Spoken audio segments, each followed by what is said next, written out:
Hey there, y'all. So this is just a quick little note before we get started on this episode. We had a lot of conversation toward the end of this one about whether or not Nintendo was going to drop some hot new Tears of the Kingdom news on us before too long.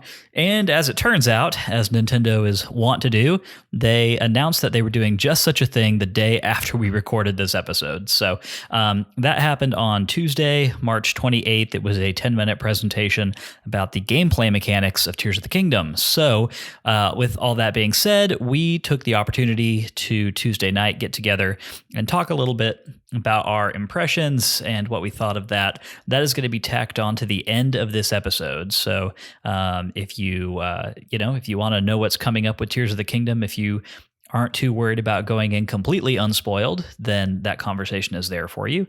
And yeah, that'll be Matt and Jackson and I talking about the things that were revealed in that video. So with all that being said, on with the show.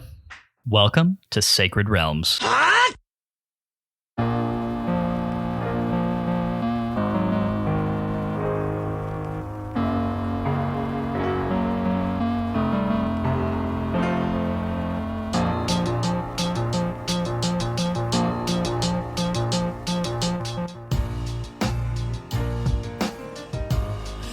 It's a great day in Hyrule, y'all. Welcome to Sacred Realms, a Zelda Retrospective Podcast. I'm your host, Lyndon Willoughby. I'm joined, as always, by my co-host, Matt Willoughby, on this beautiful Texas spring evening. It feels fantastic outside. It was a gorgeous day. Spent a lot of time outside today with the kiddo, and it was some good quality time. We got him this little plastic lawnmower that blows bubbles when he pushes it. Which is probably one of the cutest things I've ever seen. It was adorable, and also I'm instilling a love of chores in him from a young age, which... Well, he already loves sweeping and vacuuming. And dishes. And dishes now, man. Yeah. Look at that. You're basically a successful parent already. Your kid is just wanting to do all the chores on your behalf. But he's going to be upset whenever they won't actually spit bubbles out mid-chore. Oh, that's a good point. That's going to be... Look, if I can get this kid to enjoy mowing the lawn when he's older, then I will find a way to make a lawnmower spit bubbles while he does it. Like, how hard can that possibly be? I mean... probably not that hard if you don't mind it looking really janky. Just attach some kind of bubble wand. Yeah, to the top, and then with a huge reservoir of bubble water. Yeah, okay. I think it could work. Little Tykes can do it, so can we. Yeah. Watch out, Fisher Prize. Here we come. We'll go up on the Sacred Realms. Our competition, Fisher Prize. Yeah, it'll go up on the Sacred Realms merch stores at some point. We'll put a little Triforce on it and just Fisher Prize looks in their rearview mirror, sees us coming up behind him, like whoa.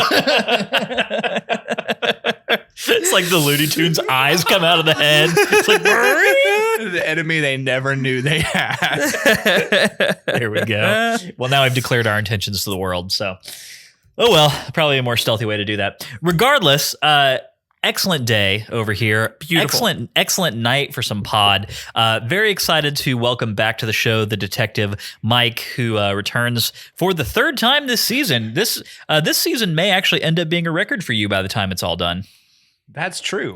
You're going to be on here a lot. I'm making up for lost time because apparently I wasn't in the first 2 seasons. And you skipped both Legend of Zelda and Adventure of Link. Do you blame me? Was he? Not even a little bit. Were you not on for one of the Legend of Zelda episodes? Mm-mm. I was on for one of the first game. Of the original, because I know you didn't beat that one, did you? But you did play a chunk of it. Yeah, I played most. I petered off toward the end, and then I didn't do the side-scrolly one at all. Also, howdy. Happy to be here. Yeah, we're glad to have you, Mike. There you go. In the back half of the game, getting into these low rule dungeons now. A lot of fun stuff to talk about. We've been having some great conversations the last few days, and that's the only kind of conversation we have when you come around. So we appreciate the gift that you bring to us. Happy to give it. The gift of your presence. The gift of your presence. He comes bearing excellence. Indeed. So you're right, Lyndon. It has been a beautiful day. Spring has finally sprung, as they say. With that comes beautiful weather, but also on the unfortunate side of things, hordes and hordes of flying insects that absolutely drive me insane. So as we record in this absolutely gorgeous 68-degree weather, we're going to be swatting away some mayflies. So that'll be Matt is suffering for the podcast right now. I mean, always. Isn't that what we always do? It's a labor of love. It is a labor of love. Matt, these are crane flies. No, they're mayflies. The ones that look like mosquitoes. That are just like larger and lankier. Crane flies, my dude. What's the difference? So mayflies are actually a waterborne, like you use mayfly to fly fish because they procreate on the water. Crane flies are going to be the ones that are everywhere, and we call them skeeter hawks. Interesting. Entomology. I was going to say, this has been Sacred Bugs, a entomology retrospective podcast. Who's the guy in Skyward Sword that buys the bugs from you? Beetle? No, Beetle does not. He has the great horned beetle, but the lanky guy that is one of Groose's toadies. Blonde hair, very tall and lanky. What's the his only name? thing I can think of is Fledge, but I know it's not Fledge. It's not Fledge. Yeah. Anyway, that guy would be happy to buy some of these bugs, most likely. Oh, yeah. I'll give him all the bugs. Buggles McBuggo. That was his name. Yeah, sure. Matt, I Why promise not? I'm going to blow all my cigar smoke over you to try and fend off these insects. That's for true. you. Smoke is the natural enemy of flying insects. Yep. Very Some good. solid teamwork going on this podcast right now. I also just want to say, Matt, that I think your assertion that we're in a permanent state of suffering for this podcast is maybe not entirely accurate to like Oh no, we're not suffering. our pod experience. I no, mean, we love doing the pod. I feel like we actually really enjoy doing No, this. this is like I said, a labor of love. It is labor intensive, but it is love, and we have a phenomenal time, as we've said on many occasions. But yeah, Right you are, Matt. Right you are. here we are doing the thing we love. So, speaking of things that we love, one of the things that we love on this show is having inside jokes. And one of the things we love even more is when our community gets in on the inside jokes with us. We teased this a little bit on the Discord the other day, and I feel like we should just we should let everybody know about the awesome package that we got in the mail this week that had both of us rolling on the floor. Absolutely. So, wonderful friend of the show and Big War on Patron, Kolku, who is also an excellent artist. He's graced us with lots of his photography as well as hand-drawn art. Something we shared on Twitter was his hand-drawn art of our 100th episode celebration with Toon Link and the Big 100 behind him. And it was a nice little tribute. When it comes to artists in our community, we do not play by Highlander rules. There can be more than one. There can be many, and there are many. There are very many.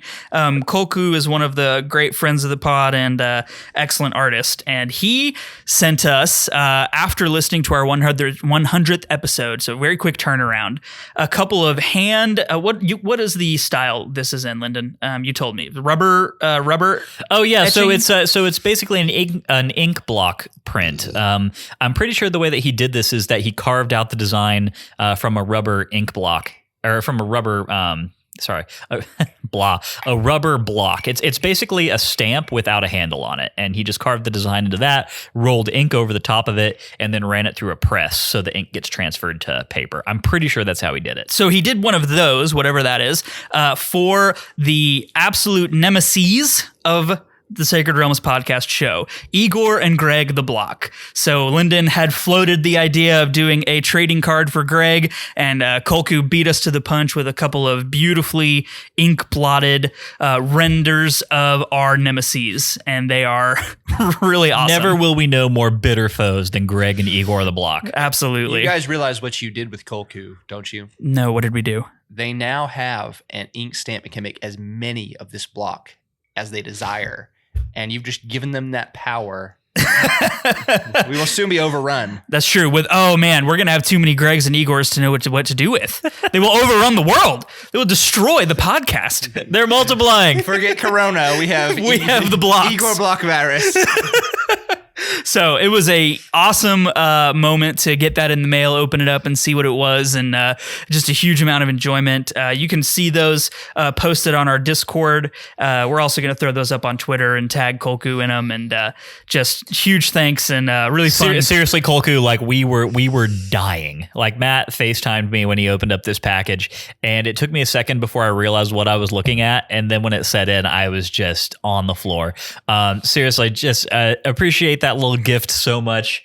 I feel like so Matt and I actually were discussing it before the show. I think he's going to get Greg and I'm going to get Igor, and they're going to go up in frames, and we will cherish them forever. They'll go in each of our respective studios. Yeah. And if there ever comes a day that we record an airing of this show on video, then we'll have them hanging behind us when we do that. So All right, I'm going to post this on Discord now. go for it. Yep.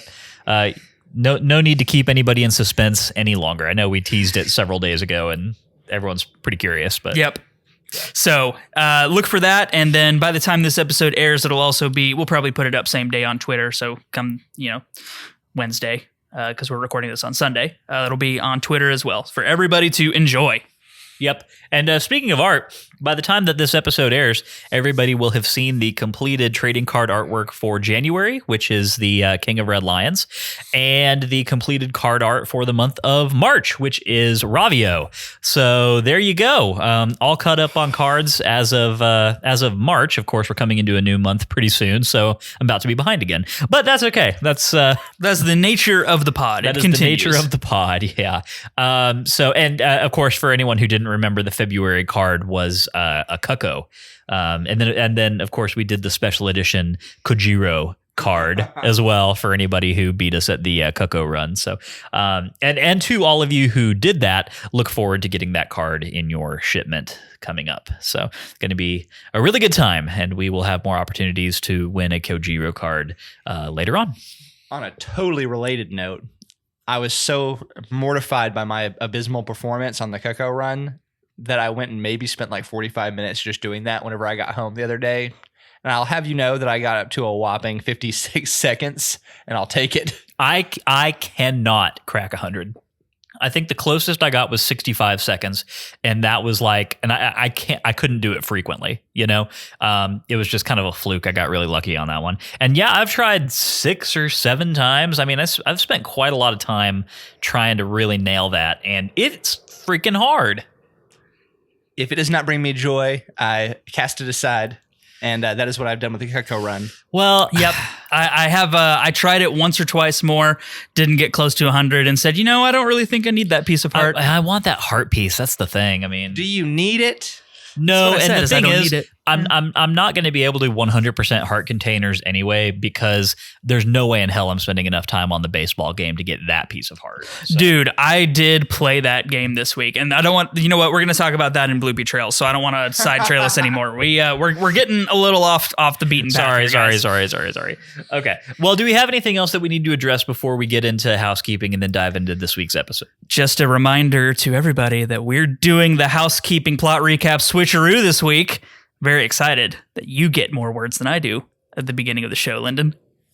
You know what? I feel like we actually we banked this switcheroo card on a bad week for you, because I think that's true. The plot recap is probably really short, isn't it? Yeah, you sort of offloaded a not super substantial chunk of plot section on me this week. So that is totally true. You probably could have played this better.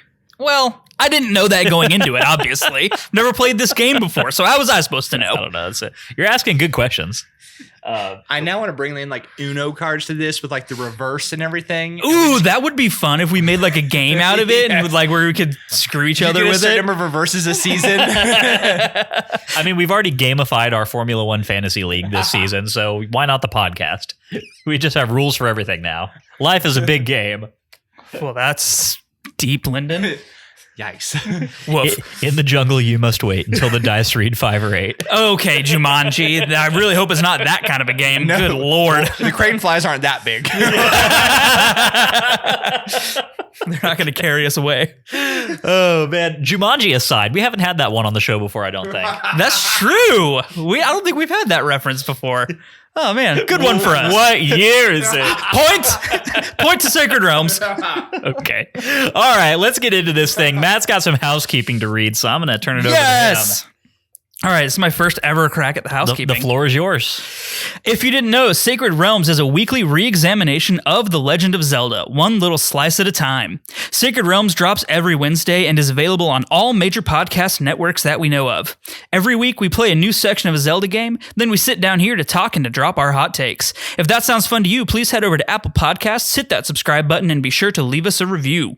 5-star reviews are greatly appreciated and have a chance to get a shout out here on the show. If you want more Sacred Realms in your life, head over to patreon.com/Sacred Realms Pod to get access to our Discord channel, listener mail, vote on what game we play next, and much more. In addition, the patrons who subscribe to the Master Sword or above get their names read every week on the show.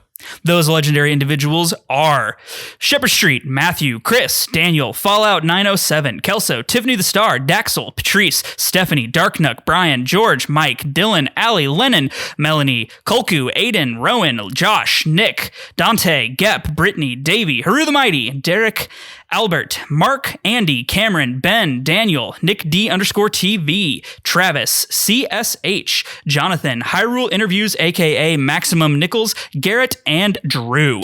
Y'all are the most legendary of individuals, and we thank you so much for your contribution to the show each and every month. We truly could not do it without any of you, and we would be happy to go into any dungeon at your side at any time. I don't know about any dungeon. I'm trying to think of a dungeon that I would like. I mean, Do I have multiple lives in this dungeon and Link's gear, or are we just going in like with what I'm wearing right now? Link's gear. Okay. But not multiple lives. I'm not going into the Shadow Temple with anybody. That's actually, bro, that's a good point. Their bodies. Almost any dungeon at any time. Or the bottom of the well. I'm not going to go fight that. That's not a dungeon. That Doesn't creepy loogie monster. Well, there's one in Shadow Temple as well. There is. Yeah, there's a dead-handed Shadow Temple. Yeah.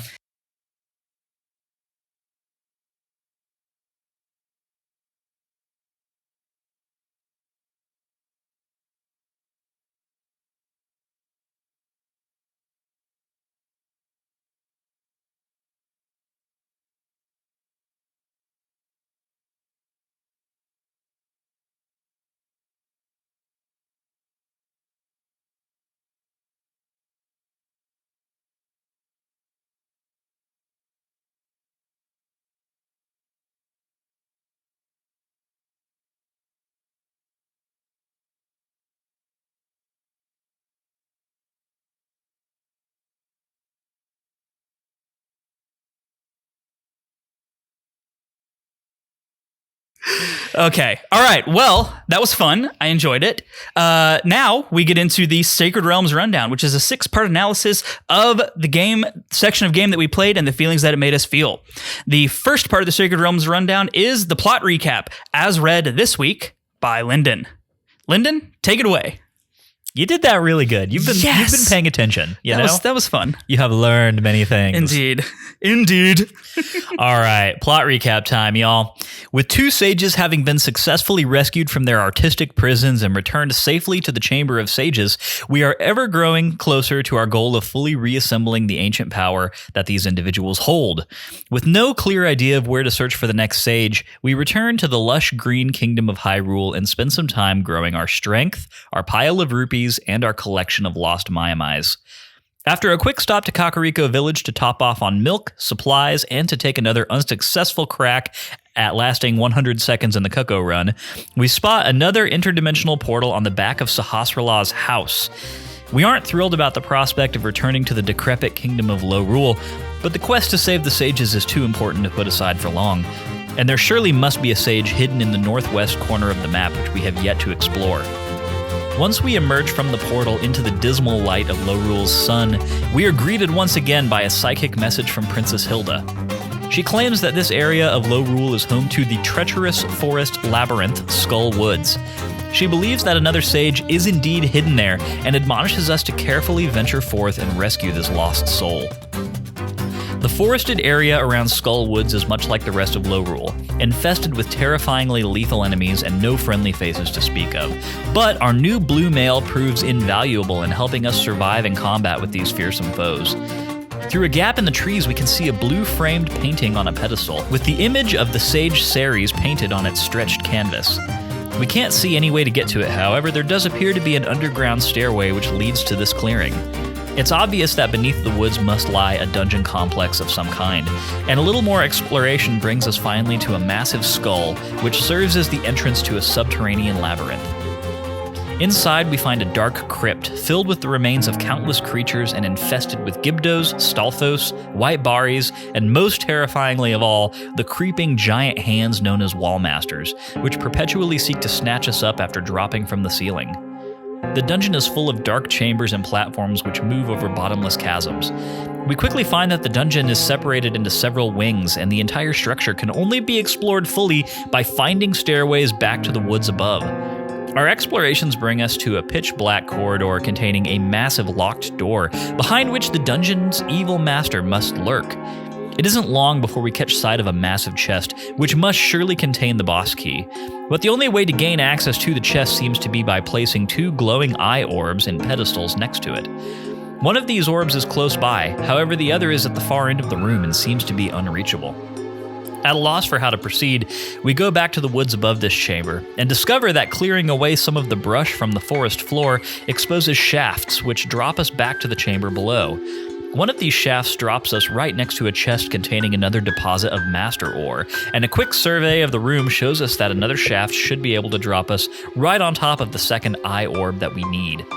Sure enough, a drop from above brings us to the next orb, and after guiding it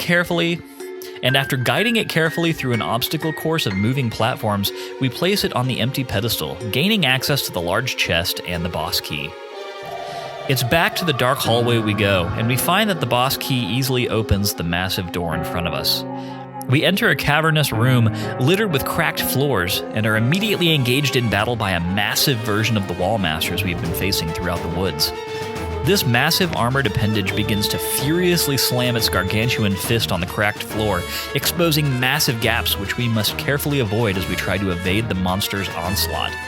Eventually, the Knuckle Master forms into a fist and attempts to charge us, though we're able to merge with the wall at the last second, and the force of its misplaced blow stuns the creature. Using this moment of opportunity, we are able to deliver a series of furious blows with the Master Sword to the exposed eye in the center of the gauntleted hand.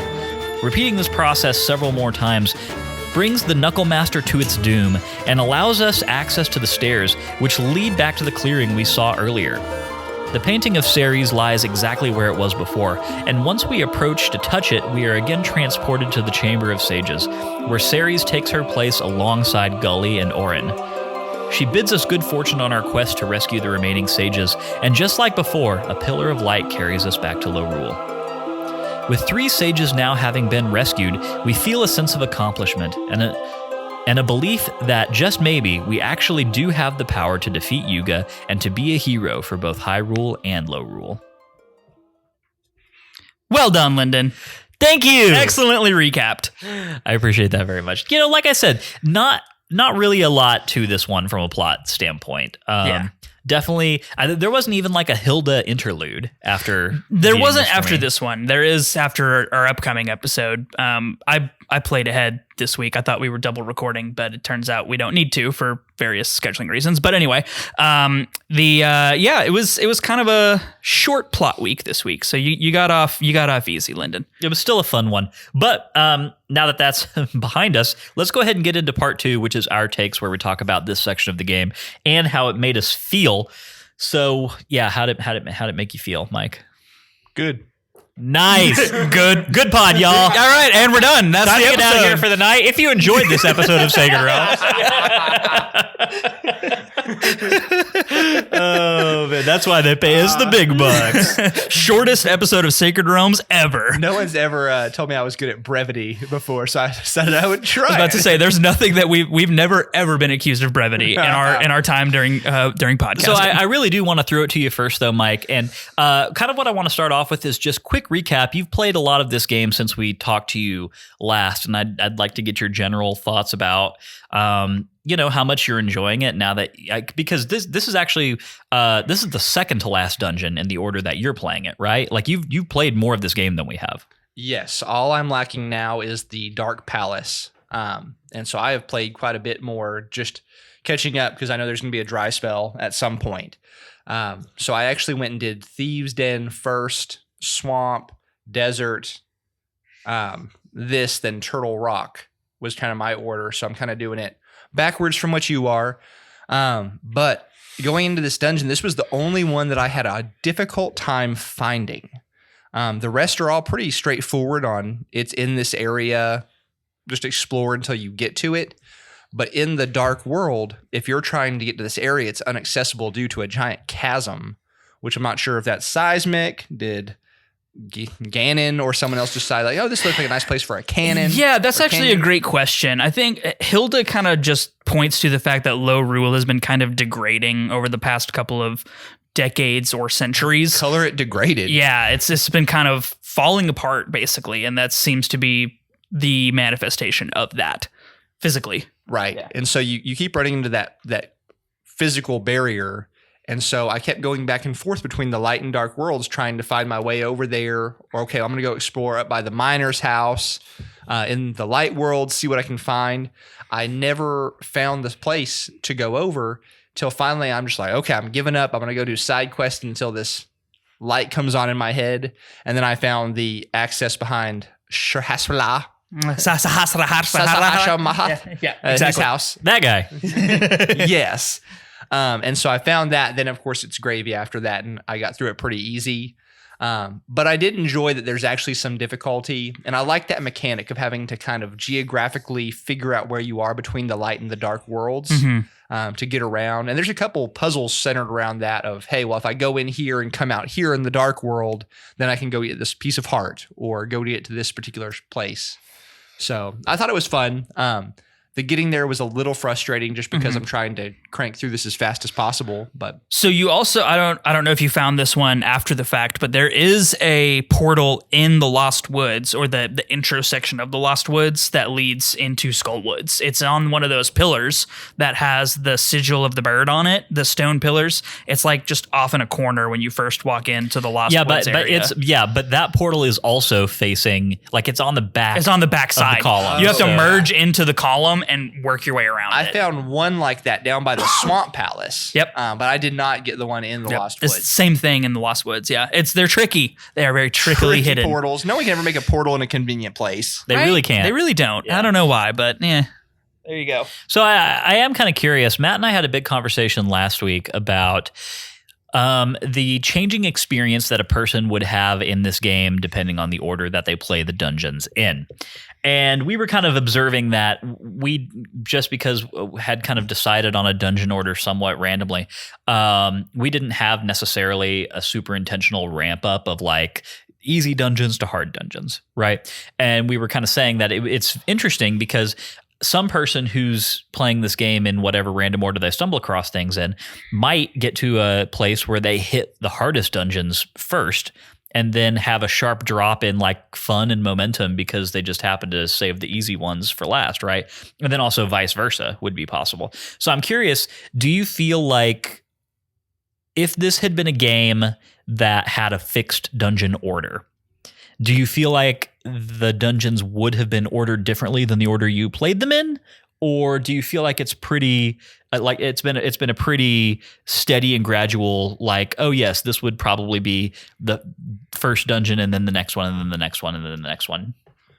That's a really good question, and I hadn't thought about it prior to this, but I feel like they did it in a very good way, the way they did it, because I'm a stumbler. I'm just stumbling around until I find somewhere I want to go in, and then I go, oh, hey, it's a dungeon. I'm in here now.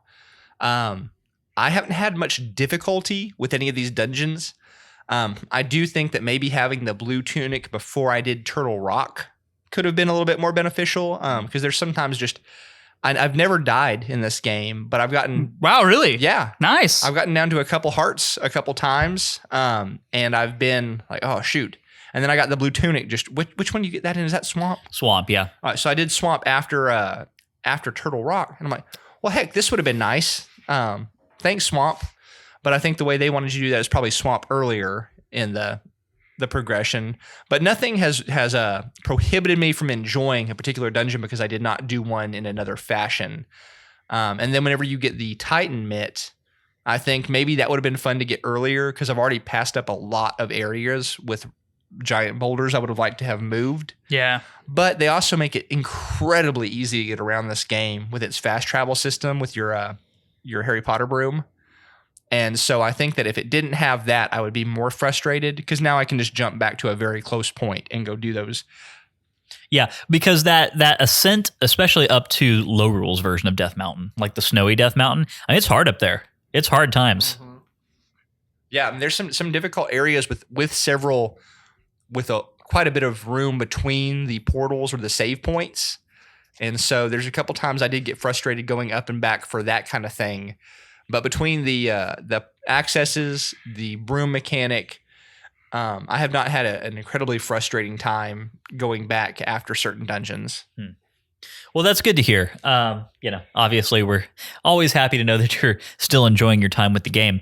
And is it fair to say that this is still something? I mean, you don't sound like you've, kind of gotten to a place where you're getting tired of it and ready to wrap the thing up. It sounds like you're still having a lot of fun. Oh, I'm definitely enjoying this one.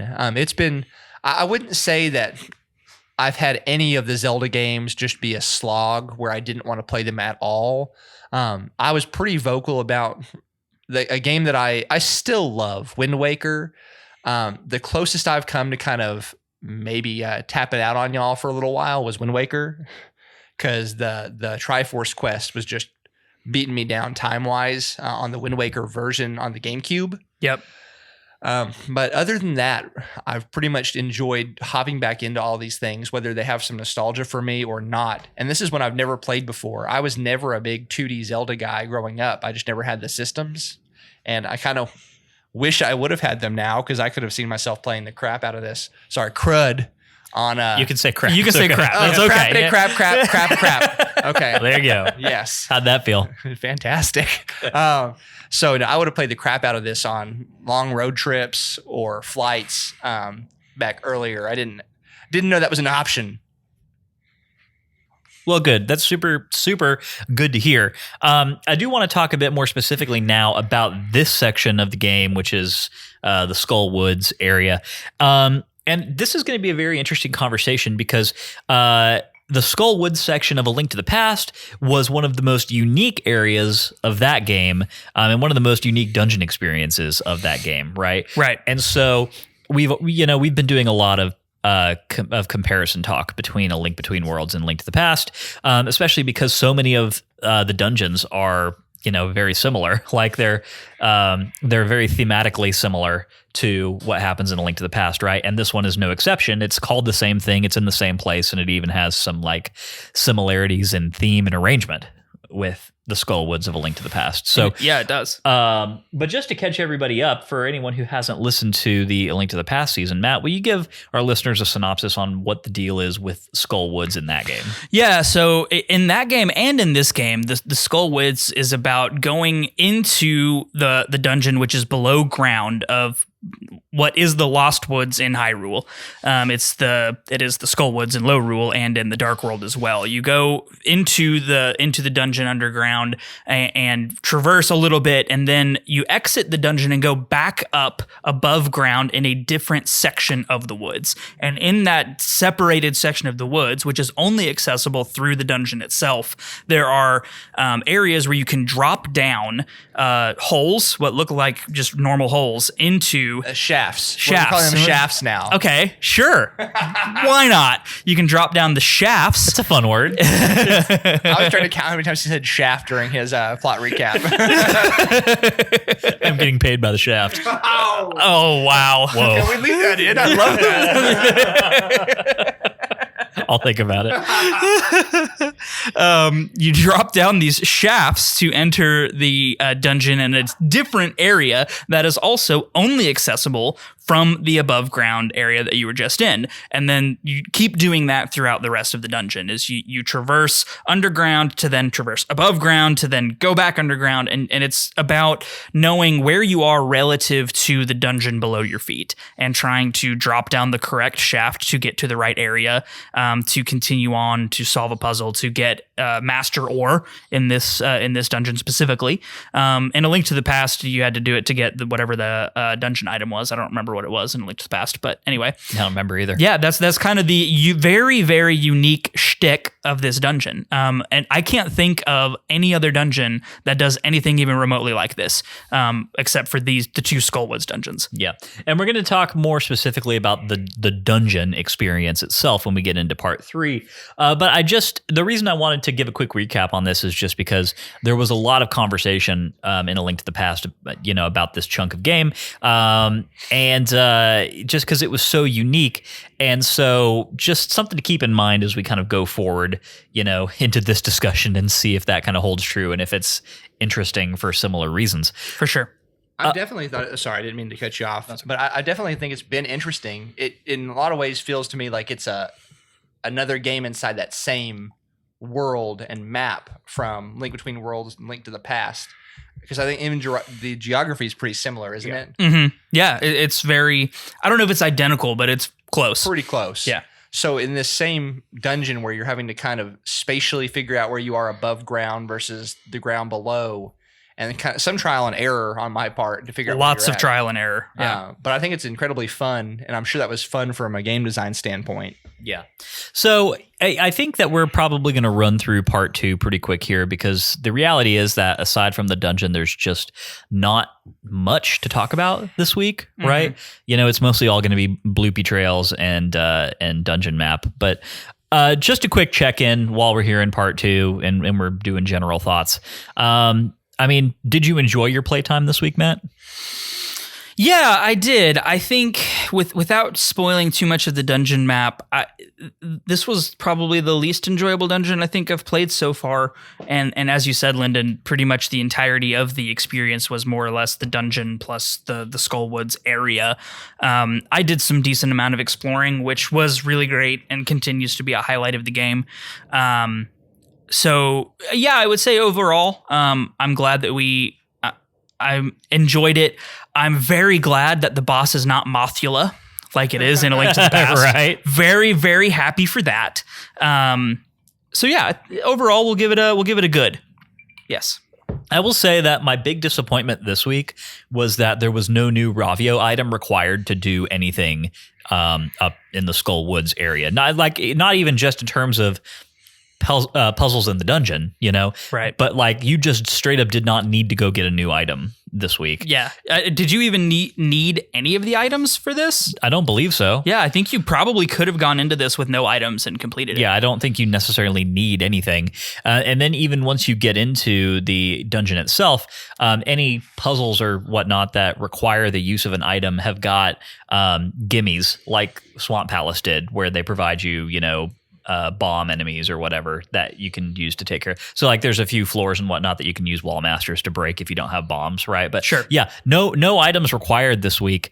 And I will say that that's kind of that was something that caused me to enjoy this section of game just a little bit less than previous ones, because I've been enjoying as a part of my weekly process the whole like, okay, do some exploring. Now I know what item I need to get, go get the item, then go back and finish out the rest of my play session, you know? It definitely, it made things feel a little more empty not having to really do that this week. And of course I still could have gone and gotten something. Sure. Right? You know, yeah. There's nothing stopping me from doing that. But I am kind of curious why that wasn't something that was sort of done here. Because it really does feel like a big part of the experience that is missing from the proceedings. So that was just personal observation. You know, I didn't think about that until you said it, but now that you have, you're absolutely right. Like that, we've talked a lot about in this game specifically the lack of main dungeon items, right? Like, sure, the Dark World has some dungeon items from Master Ore, Blue Mail, or Titan Mitts or whatever, but this not only lacks, as all other dungeons do, a main dungeon item like a hookshot or a fire rod or whatever, but it also just lacks the need for a unique item in general. And it's very odd, and it definitely feels like there is something missing there. We keep getting just sucked straight into part 3. So how about we just like dispense with we're no more preamble. Let's okay, get cool. Pleasantries, part 3. Part 3. There we go. The dungeon dungeon map. Here we are. Okay, so let's talk about Skullwoods, the dungeon. I think one of the reasons that it was kind of hard to separate these things is because Skullwoods, the area of the map, is also the Skullwoods, the dungeon, right? Which is again unique and cool, right? Yeah, I do still appreciate it. But anyway, so talking again about the lack of a dungeon item here. So I will say up front, no preamble to my thoughts this week. This is my least favorite dungeon that I've played in the game so far. Absolutely. And it's not to say that it's bad. I don't think it's a bad dungeon, but I do have some pretty major gripes with it. And I do think some of the mentality that or some of the style of what dungeons are in this game started to show its cracks a little bit for me this week in some pretty major ways. But going back to the lack of a dungeon item, an item required to do puzzles in the dungeon, you know, Are you okay? There's a June bug. Ugh. In the top tier of bugs that I hate above all bugs, June bug is like number 3. I mean, June bugs are disgusting, despicable creatures. Ugh. Yes. Okay. Yeah, please continue. No. So yeah, talking about going back to this conversation about no item being required to do puzzles in this dungeon, I'm confused about why that decision was even necessarily made, because there is an item that you can buy at Ravio that isn't required for dungeon puzzle solving in any dungeon. That's the boomerang. So, and it doesn't really do anything super special. So, for instance, it doesn't have like a target lock mechanic or anything like the Wind Waker one. I love does, the target lock mechanic. Yeah, it's great. But I'm wondering, especially knowing that there was another item that you can get from Ravio that isn't required to beat any dungeon. Why not just give it some ability that sets it apart a little bit from what it currently is, and use it for this dungeon? Yeah, like I think it could even be as easy as making some switches that are immune to anything but the boomerang. Or there's the eyeballs that you have to grab and then throw into their little pedestals. What if you had to, instead of grabbing and throwing eyeballs, you had to hit them with a boomerang to open them? Like something literally as simple as just designing a piece of the architecture that is only interactable with the boomerang. They did it in a lot of other dungeons. I don't understand why they weren't able to do it here, or chose not to do it here. I had not thought about that either. With the lack of an item being specifically tied to this dungeon, I'll say for me, it didn't take away from this dungeon for me. I kind of liked the ability to front load your items through Ravio. Besides, I like making that little rabbit full happy and just tossing rupees at him. He gets very happy. He's so excited. Like I wish shopkeepers in real life were so excited to get your money. Just as happy. Yeah. Oh, yeah. Thank you so much, Mr. Hero. And then like bowing, literally bowing to you. Well, I get the impression that Ravio's sort of taking us for a ride on these prices, though. So, like, for sure. Oh, no doubt. He's skinning us alive. 12 items, and he's like, I can retire and live the good life now. And I'm like, man, I wish I could. That'd be nice. Yeah. What? Come to find out that you've given Ravio the equivalent of like an entire mortgage in item costs, like throughout this whole thing. You gave him a free house. That's true. Yeah, he already took over your house and isn't paying you rent. Like, come on. What I'm hearing is he's just an excellent businessman. Or a con artist. I took your house. I'm no rent, selling you items in your own home, and just getting away with the profits. And that's all good. So I hear you, and I do agree, Mike, that this is a fun dungeon in a vacuum. You know, just based on its own merits, judged on its own successes and failures, I do think that it's a fun dungeon. There's nothing necessarily wrong with it. It's not like it's a slog to go through. You know, it's fun and challenging in a lot of the ways that I expect a dungeon to be. There are a few things that are kind of getting in the way of that rosy feeling for me, though. One of them is that this dungeon. So if we're talking again about dungeons in this game taking inspiration stylistically from A Link to the Past dungeons, right? Sure. I don't think that this one maintained a lot of the things that made Skullwoods from A Link to the Past feel so unique. Like it did have one or two, like it mainly in just that main room where you have to drop down from above to solve a puzzle to get the master ore and the boss key, right? Right. And that I appreciate that that's there. That's a fun callback to A Link to the Past. But the dungeon in A Link to the Past was so much more than just that. Like that version of the dungeon was maze-like, and a lot of it wasn't even super necessary for you to traverse in order to beat it. Like, yeah, you could drop into rooms that had nothing in it, or had like a 20 rupee piece, or like there was a room with BMOS and lanterns around the room where I remember we talked about this on the episode. We spent a lot of time lighting all the lanterns in the room trying to get something to happen, and nothing happened. Like it was a decoy room, right? Mm-hmm. Yeah. So the older version of this dungeon was much more disorienting, and I think that really that helped sell the fiction of this like evil forest labyrinth, right?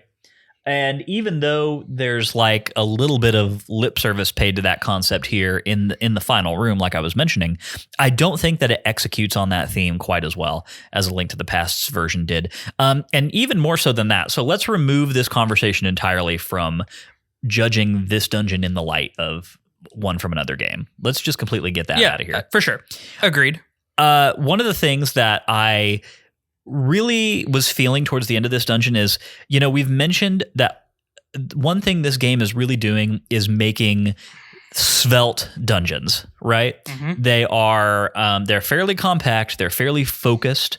They have a flow that is very singular, right? And a lot of that is, again, down to the no key items thing, right? Where dungeons in a lot of other Zelda games feel like they have phase 1 and phase 2. Phase 1 and phase 2, right? And these dungeons, none of them feel that way because you have the item that you need from the get-go. But we had, said several times that wasn't really taking away from our enjoyment of anything. Like the dungeons themselves were good and fun enough to where we didn't feel like we were losing anything from that. This dungeon was too compact and it was too focused. I feel like if there was a point in this game where the dungeons needed to start getting more sprawling, then it really needed to be here, especially if you're not going to have a main dungeon item, puzzle solving item, right? Yeah, and I'll even kind of take it one step further. And there were multiple points in this dungeon that I didn't like the dungeon, and part of it came down to specifically the frequency of the wall masters or the hand masters or whatever they're called, and the rooms where you're trying to traverse a maze that has no cover. I'm thinking very specifically about one of the early rooms where there's a maze, there's 2 fire twirly things, there's a wall master that's trying to hit you, and there's 2 wrapped Stalfos, mummy wrapped Stalfos. Gibdos. And like there is no way to avoid like all of it at the same time. Yeah, and you'd be fast. I mean, even when you're fast, like you're running into either the fire twirlers, if they're synced, which they start out synced, you have to either wait for them to get unsynced and then try to traverse it. But like there was just a lot of that going on, and it felt too frantic and too incapable of being solved without taking damage or getting grabbed. And I got grabbed multiple times in that section and brought back to the beginning, which it's not a long walk back to that area, but it was just one of those things where it's like, man, I killed this wall master and then it comes back later. Like even if you kill it, if you stay in that room too long, it will come back and then keep harassing you. Do you think that's part of why they made the dungeon shorter, is because they expected you to get grabbed up a couple times? They didn't want to over frustrate you with having to transverse a long dungeon back to where you were? I think that's probably a good point, Mike. And you're probably right. I think that they would have been better served to make the wall masters permanently killable within the room and then having it be larger. Now, I will say there was the room where you get the spawn point, the halfway checkpoint, where you have to use the wall master to kill the Gibdos that are on the top level. Yeah. That was pretty cool. I did enjoy that use of the wall hand. So that, and then hitting the switch with the wall master. Yep. See, I enjoyed that kind of perpetual. If I was in the dungeon, it would have been fear. Fear should have been the emotion, because you've got a creepy soundtrack. You've got mummies. You've got a hand dropping from the ceiling to grab you. I mean, this is the Shadow Temple of this game, right? Yeah. Yeah, for sure. And I dig it. I mean, I agree with you that it may not have been like the best dungeon in the game, but I enjoyed my time in it because I had a couple puzzles where I had to kind of use my noggin. What am I going to do with the wall master here? Mm-hmm. I really like that one where you've got the gargoyles you got to drag around. The gargoyle puzzle was fun. That was fun. Yeah. And so, but that's what I'm saying though. Like there are things that I did in this dungeon that I thought were clever. And I thought were well executed dungeons. And credit where credit is due. You're absolutely right. This whole situation where you have to find a way to use the ever-present threat of the wall master against enemies in certain rooms or to solve certain things. It was really cool. That's great. That's really cool. And I really appreciate that being there. If that's going to be the main thing that you do in this dungeon, just do more of it. Do more complex puzzles that rely on this whole thing. Like I think once I got to the end of this dungeon, I was left with a sense of like, so what? You know, like it just felt too short to me. It felt insubstantial. Yeah, and I like, to be clear, I'm not saying I disliked the dungeon. There were just more aspects of this dungeon that I disliked than dungeons previously. And I really would say that I didn't dislike the other dungeons that we played so far. Like there were points where it was good, but I don't think there was a point in any of the previous dungeon where I was like, I didn't like that. There was one or two points in this dungeon where I did say to myself, I don't really like this specific aspect of this dungeon. There were other parts, like you said, that were really good. I think these were some of the most clever puzzles we've had, with the wall master, with the pushing the gargoyle statues, the walls that come together that you have to manipulate to then maneuver around. I think there were some good things here for sure, but just overall, I would say definitely the weakest link in the dungeons so far. The weakest link. The Legend of Zelda, The Weakest Link. That would be an interesting game. That would be. That's the game you play as Zelda to go rescue Link. It's coming, guys. We're 10 years out from Weakest Link. Daddy Nintendo, are you listening? Matt's got the good ideas. Yeah, there you go. There's the title for your Zelda game. Go. Dude, but put her in like she is from Smash Brothers, like spells. You got she's a battle mage. Yeah. Zelda the warrior mage. Yeah. Love it. I'm here for it. Yeah. No, so I think, to me, the dungeons that are the most successful, especially, I was going to say in top-down games, but I think this is actually true of any Zelda game.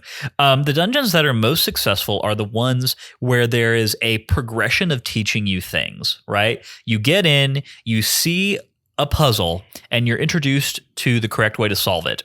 And then once you've learned that, the dungeon executes on that in increasingly complex ways.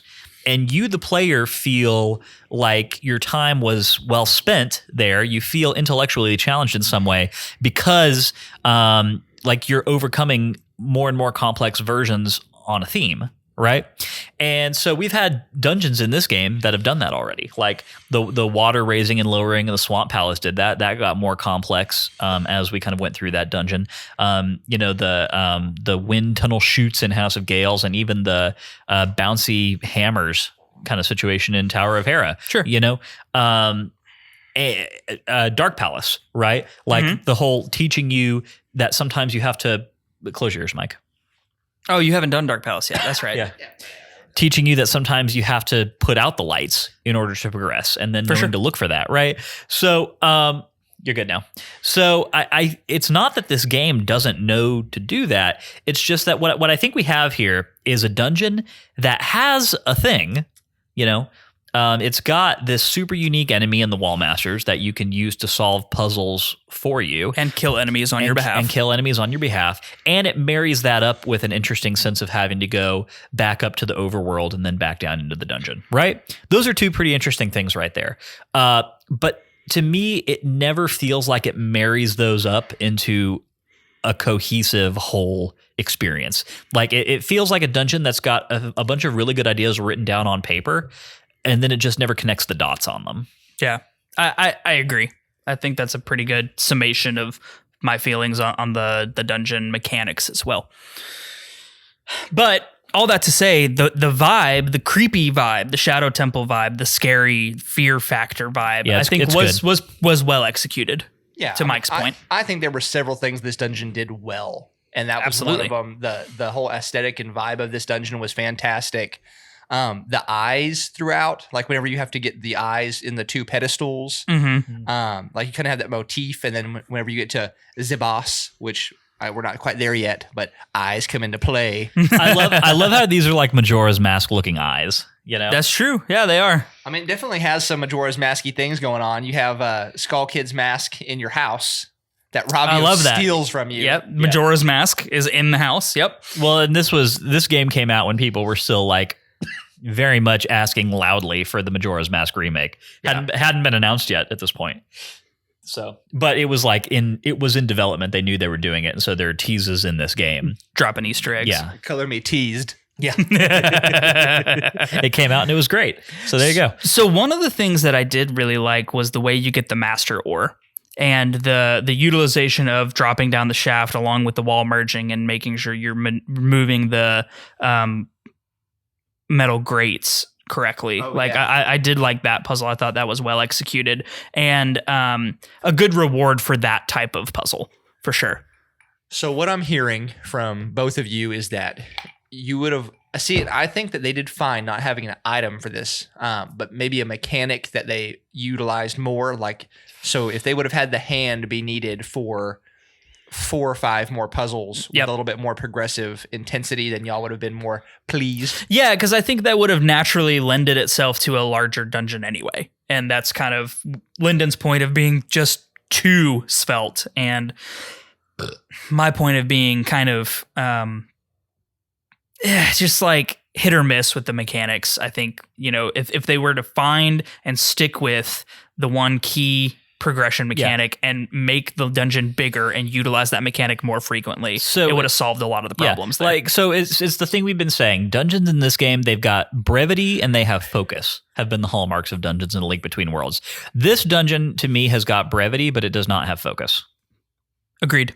Yep. I will say, and it's so tough because I know I already said that I'm trying not to unfairly prejudge this dungeon based on A Link to the Past's version of Skullwoods, right? Because in some ways that's sort of unfair to do. I think it's less unfair in this game than because you know. this game is more or less a remake. So Right.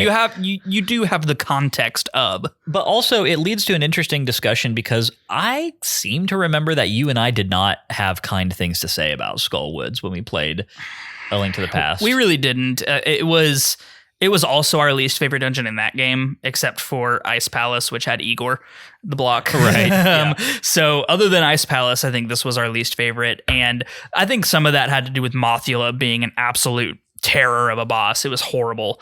And also... What was so wrong with Mothula? I remember it fondly. That was like a bullet hell, like very, like on a Super Nintendo, controlling game. It was just like there's, crap flying everywhere and took a lot of hits and very easy to die. It's like there's spikes on the walls. There's the floor is moving. The floor is moving. There's spike balls flying at you, and Mothula is like shooting laser beams and fireballs at you. And also moving around the room sporadically and with no discernible pattern. But maybe I was just feeling a vibe playing Mothula, but I was like, hell yeah, bring it on. I was And not feeling I ran that around vibe. all the treadmills. I effed up Mothula. It was good. I liked it. And I don't know how I was good at that and not the Cocoa Run, but It prepared you in no meaningful way for the Cocoa Run. Would you say that Giant Dave in the Cocoa Run is more terrifying to you than Mothula?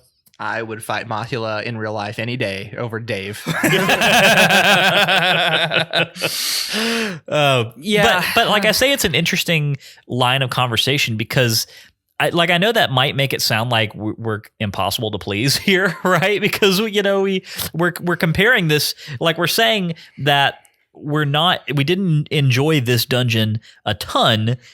We also didn't enjoy its predecessor. Yeah, for a variety of reasons, but one of them is because it doesn't execute on the premise as well as A Link to the Past's version does, right? Which we also didn't like that much. Yeah, but it does make me wonder. Like, so what you have to say about Skullwoods and A Link to the Past though is it really sells well this fantasy of like a labyrinthine area underneath of an evil forest, right? And one that wants to kill you and keep you there trapped forever. Right.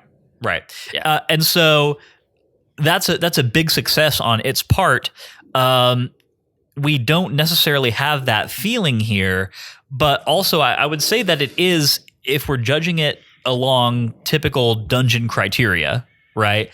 This is definitely a much more successful traditional Zelda dungeon in terms of like its structure and mechanics and everything, right? Mm-hmm. So the conversation then becomes, well, which one's better to have? Like a competently made, traditional feeling, slightly boring Zelda dungeon, or a hugely disorienting, very thematically appropriate, but just very irregular dungeon like we see in A Link to the Past, which is the better version of this thing. It's really a tough call, and I'm wondering if there's not some like nice middle place between those two things that is the golden area to be that neither of them really hit. Yeah, there's got to be a way to take this very unique idea that is Skullwoods, the in and out of the dungeon versus the overworld, and the very unique way that they combine those two and make them interdependent that has not been done anywhere else. Like, it has such a cool idea behind it that I find myself really, really wishing that I liked these dungeons more because they are so unique. And like, I want to give props to unique dungeon design, and I want to encourage more creativity and free thinking in shaking up the dungeon formula in Zelda the way that this does. But I just don't really think that they were executed on super well in either instance. And that kind of sucks. What I would love to see, I have two things here.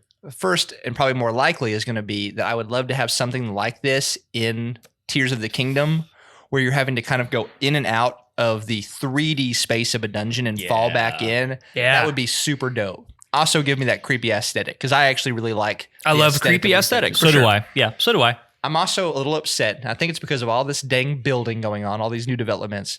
I can't go explore a park or the area around town and just fall into a creepy dungeon. And I'm a little upset by that. You want to fall into a creepy dungeon full of zombies? Yes. my life has a certain amount of excitement. But this would add another more interesting layer of excitement. I would have to say that could be fun. Look, I work a desk 9 to 5, 5 days a week. So yeah, I could go for a zombie dungeon every once in a while. Like, just drop me into a creepy ass dungeon and let me explore around and figure it out. Like, I'm there for it. You and we can go spelunking, Mike, and we can find something to get up into trouble with. Then we go fall in and find out they're immune to 9mm ammo. And then we're really in trouble. Yeah, then we're screwed. Yeah. I mean, I think that for me, the nice thing is, especially about this game, there are a lot of dungeons, right? A Link Between Worlds is a game with a lot of dungeons. And so, you know, if they aren't all 100% certified bangers, then it's really not the end of the world. Like, for sure. As long as you're maintaining a good ratio of things, then it's all gravy. It's all hunky dory. I mean, not every dungeon can be as successful as the Dark Palace. Right. Exactly. Like, that's just statistically unlikely. Yeah. Yeah. So, like, with that being said, I think this is a very minor speed bump in my enjoyment of this game. Sure. But it definitely was a bump. Like, this dungeon to me was the first time that I kind of took note of, like, okay, this was a subpar moment in a game that I'm overall enjoying very much. Sure. Totally agree. But every game has had those, right? I mean, yeah. Kill me now section of Skyward Sword. Well, and Angler's Tunnel, Link's Awakening, right? For sure. Like, I mean, Ice Cavern, Link to the Past. So I guess let me, from my standpoint, say that I didn't see this as maybe. Oh, nice. Thank you. I didn't see this as a bump the same way that I've felt bumps in other games, if that makes sense. I played through this and was like, okay, cool, and got done. I didn't even know there was hate on this dungeon until I got to this podcast. But I enjoyed it. Would I say it was a 100% banger, as Lyndon called it? Maybe not. Mm-hmm. But it didn't interrupt my enjoyment of the game or make me feel like I was out of the game. Because there are definitely dungeons in the Zelda universe where you're playing through, you're grooving, you're Link, you're doing awesome, and you're just like, okay, I guess I'm doing this now. I didn't feel that way. For sure. I will say, I get the impression, again, we're going back to that highly hypothetical conversation around, well, are some of these dungeons maybe low-key intended to be played earlier than others? This kind of thinking this might have been an earlier dungeon. Yeah, I'm thinking that I might have enjoyed this one more had it been like the first one that I did when I got to Lorule. For sure. This would have been a really cool first Lorule dungeon before you get all the items, because you don't need them here. For sure. And it's also creepy as heck. Mm-hmm. So you get dropped into Lorule, which is already kind of the creepy vibe. And then you get doubled down on that creepy. Yeah. And you have less hearts. You don't have blue mail. Stuff in here is still doing a lot more damage to you. So you gain a little bit of extra like combat difficulty in here. Yeah. I think that probably would have been a good way to do it. And, again, it goes back to that recurring conversation that we're having, which is like you at some point you make a potential trade-off in not having a fixed dungeon order. And that trade-off is that you can stumble into a situation where, sometimes like the way that you're playing this game leads you to do dungeons in an order, which is maybe not the most satisfying. Totally agree. So we spent a lot of time talking about the arrangement of this dungeon, the challenge of it, comparing it to, A Link to the Past version of the same dungeon. And I think that we've canvassed this topic about as well as we could really expect to do. So let's go ahead and get into a conversation around the boss, which actually, talking about positive things that we took away from this dungeon, I think that this boss is continuing in a trend of actually what I'm finding to be somewhat challenging and fun boss fights in low rule. Definitely challenging for sure. Yeah. I appreciate the challenge and the fact that I've not died against any of them, but it still takes you a minute or two to figure out what their kind of stick is and how you beat them. This one was fun. I will say that I think that Count Fistula, as he's been dubbed, is it really? That's what he is now. That's what he is to Mike. His real name is the Knuckle Master, but I like Count Fistula better. Ooh. Okay. All right. Okay. Get on my level, Matt. No, I think I like. For one thing, the concept of the boss is really fun. I mean, wall masters are a pretty classic Zelda enemy, right? And so just seeing a massive, like, armored version of one is a pretty neat thing, and I'm actually sort of surprised it's never happened before. But yeah, I thought that this was a fun fight, and I will say, again, this was one of those areas where hero mode really adds something to this because, this dude just does a ton of damage to you. Especially, it's pretty easy to avoid him whenever he's in charge fist mode, and you can kind of get him into his damage phase. But once every other time where he's just kind of chasing you around and like slamming the floor, that's actually decently, I found that it was fairly challenging to avoid being hit when you're in that phase, especially once bits of the floor start going away. Yeah, so I ran away on the floor for the first time or two he did that and got whacked once or twice. Then I started using the same mechanic you used to beat him where you enter the wall. And I just kind of mapped out in my head where the solid ground points were going to be after he smashed stuff. Yeah. And enter the wall, exit wall, rinse and repeat. Yeah, and I ended up doing that as well. It does become difficult because your magic meter management becomes a factor when you're doing that. Because you have to make sure that you've got enough magic left at the end of his slap phase to get back in the wall when he tries to punch it, Yeah. So that is definitely something to kind of consider. And actually, thinking about it now, Mike, did you do this dungeon before or after you did Ice Palace? I did this before Ice Palace. So you did not have the item that you get in Ice Palace yet. Okay, I was wondering about that. Cool. Matt doesn't know what that item is, but I don't. That item would help quite a lot. Yes, it would. Yeah. But, regardless, I think there is something nice. I feel like Zelda boss fights in top-down games that feel the best are the ones where there is a certain level of, like, frantic energy involved, Yeah. They tend to be a lot less mechanical than 3D Zelda dungeon boss fights. And just because of the differences between the platforms and whatnot, and control interfaces and that whole thing. Mm-hmm. But I think that all three of the low rule bosses that we've fought so far had similar, very successful levels of implementing that frantic feeling where you're in a not very large arena. You have a boss who's pretty aggro, right? Like they've all been, pretty... definitely pretty aggressive. They're coming for you. Yeah. And it leads to a very frenzied feeling situation. Yeah, I agree. I did really like that at the very beginning of the game, when we first encounter Yuga, he defeats us by us dashing into a wall to try to get him and knocking ourselves silly. And now we get to turn around and do that to somebody else. And I thought that was a cool little parallel that happens. And I will say, it took me a minute to figure out what to do. I was trying to hit him with various different things. I tried the fire rod because the fire rod does an upward burst of damage. And I knew that the eyeball was on the bottom. So I was trying to fire rod hit him. It obviously didn't work. I tried to freeze him with the ice rod. I tried to bomb him. And I even tried to, at one point, hit him with a hammer to stun him. Obviously none of that worked. So look at you trying to get some actual use out of the hammer. I try. So I did all of those things before finally just like, fine, I'm going to wall merge and see if this dude like just punks himself. And there you go. He did. He punked himself.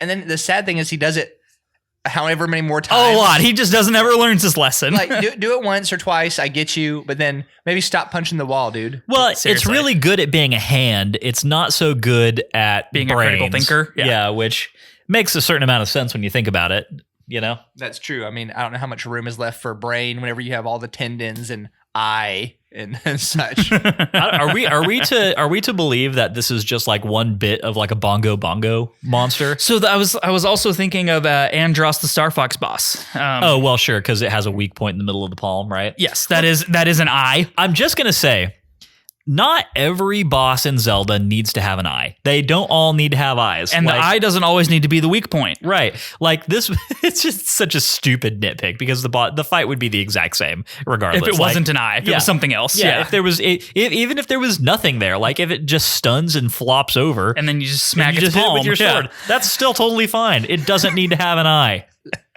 So, yes, not everything needs to have an eye, but I do think that it's fitting in this scenario because I think that for especially the top downs where it's kind of hard to show off what a weak point is, what's an easy weak point to put in that really anyone should be able to look at and be like, oh, I should hit that. It's an eye. So unless you wanted to have like a glowy red something in the middle of the palm, I mean, you kind of have to have something to show that there's a weak point. That's kind of fair. Yeah. I mean, Gemasaur King had a giant red pulsating bulb that wasn't an eye. A giant red pulsating bulb. Looked like bad case of acne. Poor dude. I haven't even fought poor Gemasaur yet. I already Oh, fought you're going to love Gemasaur King. Gemasaur King is fun, dude. You're going to like that a lot. You're going to love Dark Palace. I can't wait to talk to you about that one. But no, I mean, it is a fair point. I think that we do need to remember that this is still a Zelda game. And for that reason, there's just going to be a lot of telegraphing of some elements, right? Because Nintendo never really seems to want to go too far into like leaving people in doubt about how to do a thing, you know? Yeah. And so, yeah, that's a perfectly good observation about why there might be an eye in the middle of this dude's palm. I will say the art design of Count Fistula is really cool looking. I like the gold plated armor that it's covered in, but also the kind of purpley tendrils that it's made of between those. You know what it actually reminded me of, Matt? Do tell. It reminded me of something you would see in the Ancient Cistern. Like it's very similar in theme to like Coloctos was a whole creature that was kind of in this style. Yeah, right. Absolutely. This is just a big hand, but like it's very Coloctos-y feeling. Yeah, no, I agree. I do like the boss, and I think that they did a good job of kind of carrying forward the fear factor of the wall masters into the boss. And I like how I feel like we got the Wallmaster King basically as the boss, and I thought that was good. It was a good continuity of the word I'm looking for. Theme is good enough. It was not the word I was looking for, but it's good enough. So, do you want to hear about a dream I had, Matt? I always want to hear about a dream you had, Mike. This is a really, really scary question to say yes to. So I want to let you know you're opening yourself up to a lot here. If it's weird, you can always bleep it out. That's true. Tell me. No, Tell me, weird. Mike. So, I had a dream. Hold on. You need to input the Breath of the Wild dream sequence thing here. Drop. Okay. So, it was after playing this dungeon, and I played it at night before going to bed. Of course, as to you try should. and get it done. And so I had a dream that it was me as Link in Super Smash Brothers fighting Master Hand. Oh, Master Hand looked like Count Fistula, and he was all armored out, and he had an eye in the middle. Mm-hmm. But I had like a really I had a dagger is essentially what I had instead of like the Master Sword. So like young Link, sure. Yeah. And so I'm trying to fight Master Hand, but it's me in the dream, and the hand was super creepy. And at one point, it like grabs me by the legs and starts trying to drag me off of the platform. Ooh. And it was I felt fear. Yeah, Yes. absolutely. And so I woke up in a cold sweat, and I was like, that was a good dream. This is a very fun sounding version of Count Fistula. Got my blood pumping. I'd be there for that. That sounds like a fun enemy to fight. I do have a question for you, Mike. Did you how upgraded was your Master Sword when you fought this boss? I had one upgrade on my Master Sword. I had none. Yeah. Well, neither did I. And because you physically, I guess technically, this is my second master ore from this dungeon. Mine as well. I guess technically we could have left the dungeon and upgraded, then come back. I don't think I did not do that. It's necessary. I don't think it's really necessary. But I am wondering if there was a big difference in the number of damage phases that we did versus what you did. If it took me 5. I would say it took me 3 or 4 damage phases. Also, one time I kind of flubbed it, and I only got like 2 whacks on it. Because I kind of ended up trying to dodge one of those areas he'd knocked out, and he fell on like a weird spot. Oh yeah, I hate that. I was trying to get to him.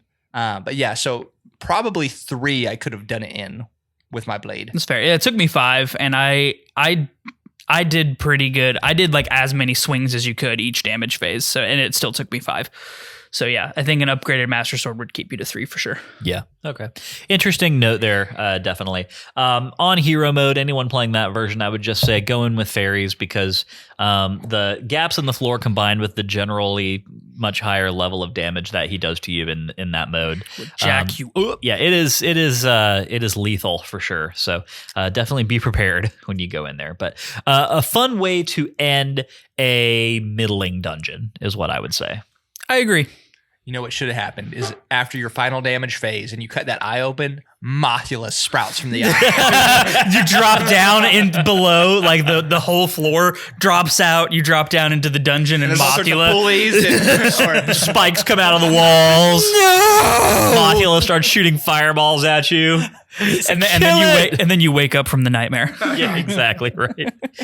All right. I mean, does anyone have any last thoughts they want to say about this dungeon? It sounds like the consensus is, from Matt's and my perspective, we really felt like this one left some things to be desired.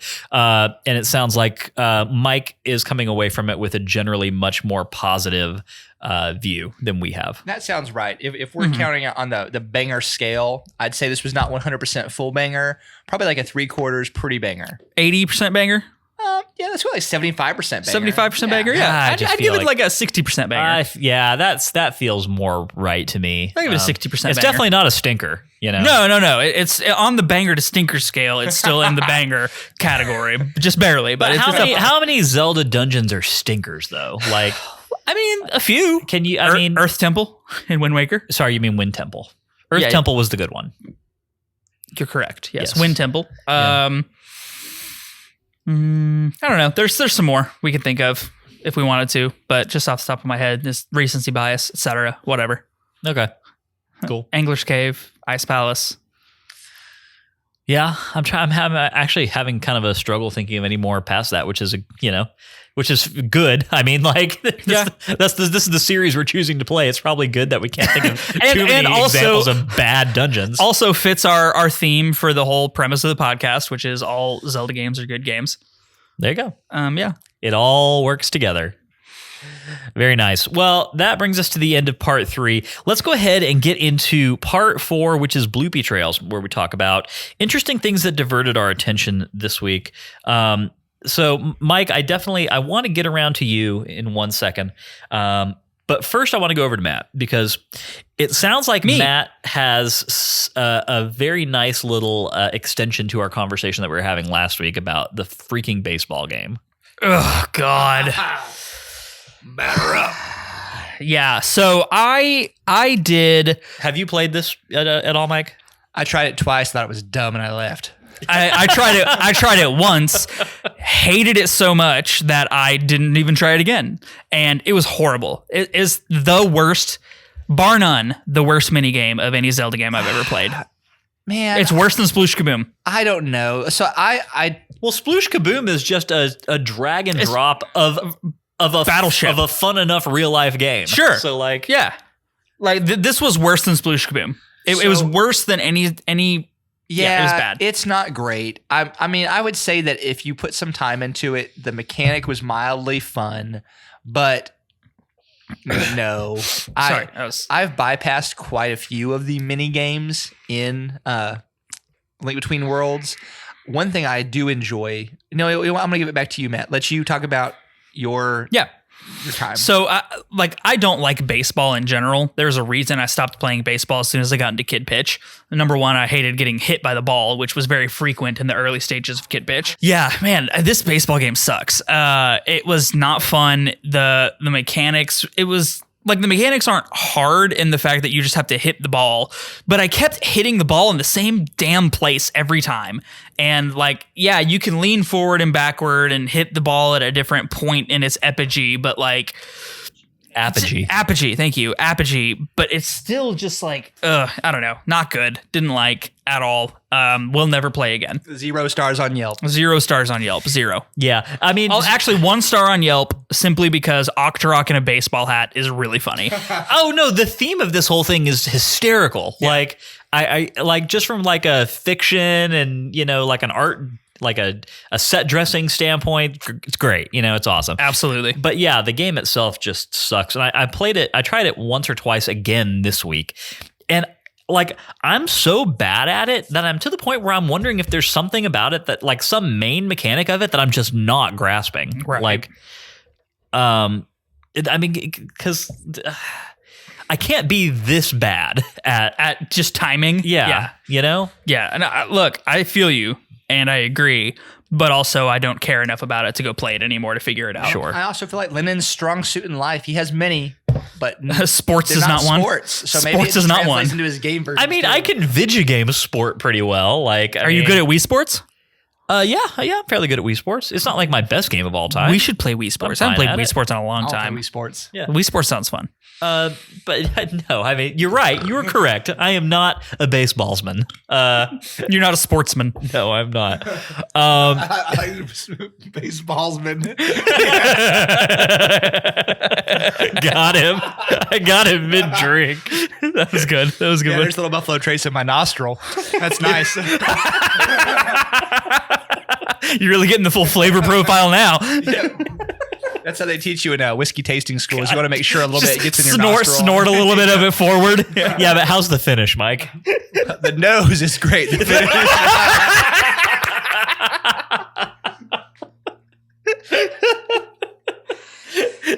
The nose is wonderfully round. It lingers. It lingers in the nostril. As soon as it goes in, it just stays. Oh, gosh.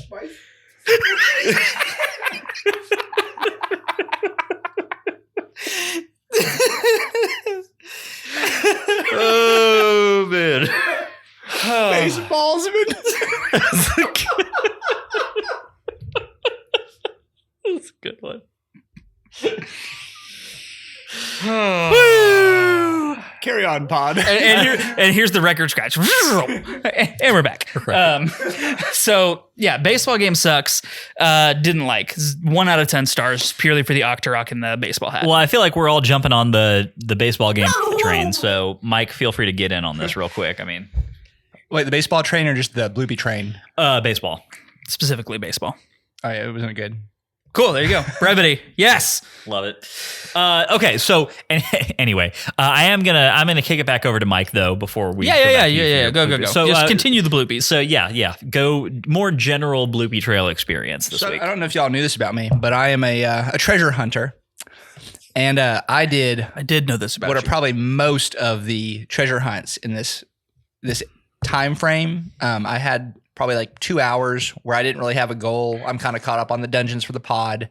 And so I went and did all those little treasure hunts, which I love that this game has those markers you can drop with the different colors. Yeah. So I've been dropping red ones for where the fairy fountains are.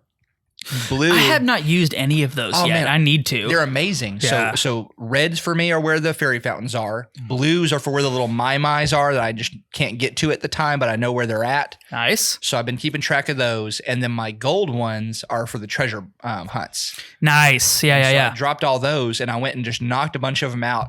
They're mostly really entertaining. And if you're decent at them, they're pretty just fun little short asides with a game mechanic. The one that the one I have not had a good time doing is the one where you've got to use the sprint around like a pyramid to get to the top of it. I have not done that yet. Oh, it's hard. Okay. So that's the only one I'm kind of having some issues with. But man, so the treasure hunts have been fun. I went and did a bunch of mai. Are they mai? Mm-hmm. Yes. Yeah. Yeah, I got that one right. And I've been stacking up Mama Mai with her boys. Or Yeah, her little babies. Oh yeah, You gotta get the bebes back. the bebes back. Yes. So I've been helping her out with her little. I don't even know how many children she has 100. Yeah, Yeah, 100. Yeah. that's a lot of kids. That's a lot of kids. I got 2. That's enough. But I'm giving her all those back to upgrade my stuff. So you found all of them. I'm at like 92. Okay. Cool. Wow. So I guess with all that being said, you had to have upgraded a fair amount of the items that you own now. Which is your favorite upgraded item at the moment? Oh, so you told me to do the fire rod, which is for sure solid. Upgrading that fire rod, but that fire tornado is boss. That's going to be my next one. I still think the bow is Man, I probably- love that 3-shot bow. The 3-shot bow does it. I'm taking out Lionel's like a boss. And it really does cut down my time of having to position myself perfectly, which has been real nice. Yeah. Mhm. Yeah. Yeah, I'm at 40. As of this recording, I'm at 47, but I played 2 sections of game. So I played all the way through Thieves' Den. So I'll keep my Bloopy trails to the things I did prior to Skull Palace. Appreciate that. And I really just did... I did the baseball game and I found the low rule rupee rush, which costs 100 rupees instead of 30. And, but unfortunately, unless you have the sand rod, you can't get to most of the rupee stuff that is in the low rule. And I've actually also found another treasure hunt in low rule that also required the sand rod, which I didn't have at this point in time. So now that in my current playthrough, not prior to Thieves' Den, I have the sand rod now. I will be doing that while I'm on vacation this week. I'm discovering that the sand rod is going to be a very important world exploration mini game completionist item. Yeah. So I will say the Rupee Rush is, to a certain extent, the one in High Rule, but really the one in Low Rule. Those are two things that become a lot more fun and satisfying once you have the full suite of items available to you. Sure. There's another area in the game like that you have not found yet, and I'm actually curious if you have. It's the tower that's up on Death Mountain. I have found it. In Low Rule? I have found it. You have found it? But I found it between Skullwoods and Thieves' Den. Okay, interesting. Did you mess around with that tower at all, Mike? I found it. I have not gone in yet. Okay, It's cool. very fun. It is very fun. I'm saving that to talk about when we probably do the Ice Palace episode. I'm Honestly, talking but- about it next week because I did. Anyway, I'll talk about it Okay, well, next that's week. fine. That's fine. Yeah, that's cool. Anyway, not talking about it this week. But anyway, there are things in this game that really do kind of open up and become a lot more fun once you have all the items.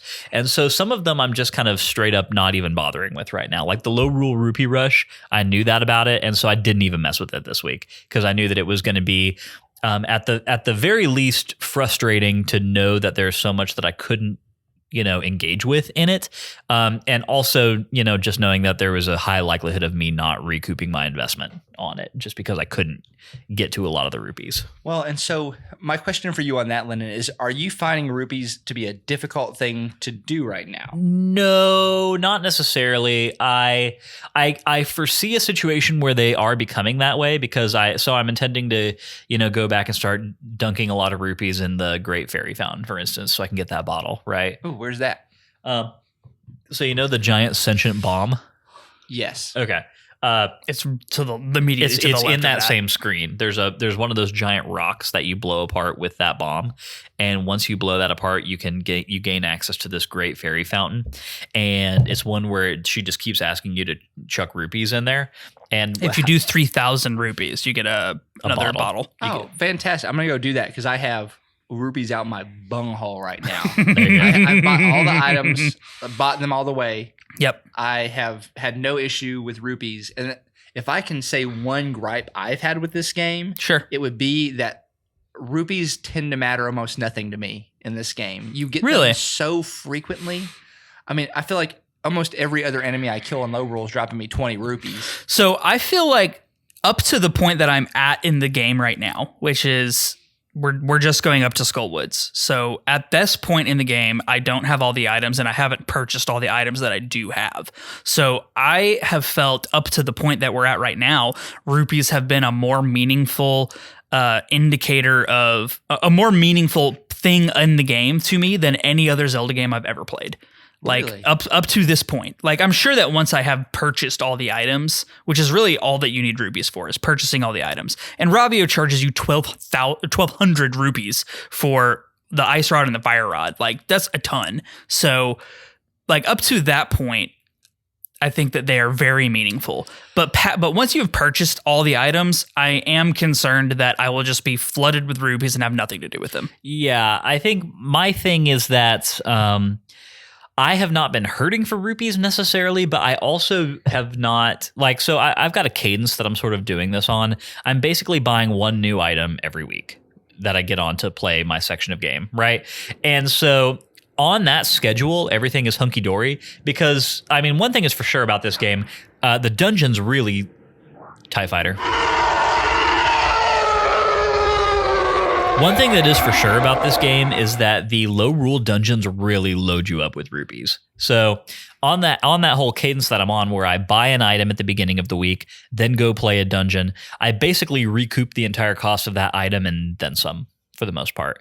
And I'm managing to do that without really needing to rely on treasure hunting or mini games or any of that, which is good because as I've been kind of saying, the mini games are not doing a great job at recouping me for anything in this game, or at least the baseball one wasn't. And High Rules Rupee Rush is not either. But yeah, I would say that like I have not been broke really at any point. I do feel that rupees are slightly more of an important concern in this game than other games that we've played, just because of the stuff you were talking about, Matt, and the way that you go about acquiring the main items. I do think that does give them some more inherent importance than you really get in, let's say, A Link to the Past, right? Mm-hmm. And I do appreciate that. But I think what you're saying is very valid, Mike, which is that this game is pretty much always, like, it's giving you tons of rupees at all times. Yeah, I think that's kind of what I'm at, is because I feel like I'm not even going out of my way to get rupees. And every time I go back to Ravio, I was able to buy outright 2 items, at a time, go run around for another dungeon, come back and buy 2 more items. So maybe I was just lucky on my rupee gets, but I've been inundated and now I'm sitting on, I don't know, 4,000 a small fortune. So. Yeah. So I'm going to go toss a bunch to the Great Fairy and get my bottle, the overinflated bottle. Yeah, a very expensive. 3,000 is quite a lot for a bottle, but bottles are great. Aside from that, my Mize and Heart Pieces was my week. Same. So, and I'm sitting just shy of 60 Mize right now. I have quite a few, so I have more Mize than I have items to upgrade. So I should probably go remedy that situation. But anyway, I think that brings us to the end of Bloopy Trails. Let's go ahead and get into part 5, which is Z targeting, where we lock on to fascinating characters or enemies that we happen to cross. Matt, I'm going to let you Z target first. I'm going to give it to Baseball Octorok. I don't know if this Octorok was raised in captivity and is therefore friendly, or if he was like somehow kidnapped from the High Rule to Low Rule, because I don't think I've seen another Octorok in Low Rule at all. Whatever the story is with this Octorok, who is just sitting there with some kids playing some baseball in a cool little baseball hat, he is a true bro, and I love him. So, Baseball Octorok. There you go. Cool. Love it. How about yourself, Mike? I would love to take 2 here, but I'll just stick to my 1 because I'm sure that they're all going to get done. But my number 1 dude is in the north of Skull Woods, coming over east from the miner's house. So whenever you meet him in Hyrule, he's the I'm pretty sure it's the rumors guy who wants to talk to you about, oh man, what's going on with all these folks. But in Low Rule, he is down on his luck and he asks you to buy a random item from him for 800 rupees or something. Yeah, 888 or something like that. And you're like, no thanks. And he's like, oh man, you got it. Don't trust nobody. Don't trust strangers you don't know who are trying to sell you an item. Yes. Yep. And so I was like, man, I made a smart choice. And then I looked up online what he would say if you gave him and then he chastises you for giving him 888 rupees for an unknown item. Yeah. Just a life lessons boy right there. Well, what is it? Do you get anything? Yeah. You get a golden bee. Oh, okay. What's a golden bee worth at B-Man? Like 500 or something? It's 300. It's 300. You can also find them very rarely randomly, or you can buy one from the item shop guy in Thieves Town for like 9,000 rupees. Yeah. So not worth it. So basically, you're always taking a loss on this deal. But the thing that if you happens, find them in the wild. Yeah, but the thing that happens with the golden bee, because I also did the same thing, I looked it up, is if you turn the golden bee into the bee guy in Hyrule, not only does he pay you 300 rupees, he gives you a bee badge. And from then on, if you capture a bee and let it out of its bottle around enemies, it will have double damage and attack longer. So like it has more life and it does double damage to enemies. Well, that's kind of nice. That is kind of cool. Yeah. But no, I did not buy it because I was like, no, I'm not giving you 888 rupees. Yeah, I've got 3,000, but you don't deserve them. See, my thing was, It's the principle of the thing. yeah, my thing was I didn't pay him the 888 rupees because I'm trying to buy all the items first. Once I have purchased all the items, I was planning on going back to buy the golden bee from him, but I definitely didn't want That's to the do kind of that. thing where if I haven't found one in the wild by the time I get to that point, then I'll probably just do it because that Yeah. bee badge does sound like a pretty cool thing to have. For sure. I have found 2 in the wild, and I have chopped both of them up on accident. My first one, I was like, oh, a golden bee. Frick yeah. I tried to get my net out and hit my sword button. It was a beautiful, innocent creature. creature. Dude, that's like accidentally fainting the shiny Pikachu in Pokemon or something. I know. You don't want to do that. That's rough, buddy. I'm okay. Okay. I'm glad you're okay. All right, Lyndon, your turn. Yeah, so I think I'm just going to go with Count Fistula. Long may he reign. Long may he... Well, I mean, he's dead, so... yeah. Hey, you kill a wall master, they come back in a couple minutes. He's fine. Count Fistula can't come to the phone right now. Oh, why? Because he's dead. No, little Taylor Swift joke there. No, I just want to say that, like, okay, it's a fun looking and fun boss to fight and everything. I'm preoccupied with the inevitable question around Count Fistula, which is who is outfitting this giant hand with plate armor? Yeah, There's one smith in the entire civilization. So he had to have made Count Fistula's armor. So you know that one day he came home from drinking at the bar, and this hand like crawls up to him on the ground, like thing, or was it? It Yeah. from Adam's family, Cousin It or something. No, Yeah. no, it's the hand. Yeah, It is the hand. Yeah. Oh, cousin. Cousin Fester is the. whatever. The one that's the hand. Yeah, the So hand. I'm in starting to Adam's watch that. family. I'm No, that's watching the Uncle show, Fester. But the hand version crawls up to him and is like, oh. It's Cousin It is the furry one. That's and right. then Thing is Thing. the hand. That's right. There we go. We got there. We're there, everybody. Adam's family plus 1 point for Sacred Realms. But we lost 2 points for how long it took us to get the right True. name. Very true. But it crawls up to him and it's like, bro, I'd love some armor. I'm just a little hand. And he's like, you know what? I'll build you some armor. And so he builds, and he's like, maybe you should go live in that weird labyrinth up in Skullwood so I never have to see you again. And the hand's like, thanks, bro. And then heads off to live in the Skullwoods labyrinth and propagate his species. That's a good story. That story had some serious like early Sacred Realms beginning of the show Matt plot recap energy. Where it's like very Count rambling. Fistula comes to the smith and is like, "Hey dude, I need some armor, please." Yeah. Woof.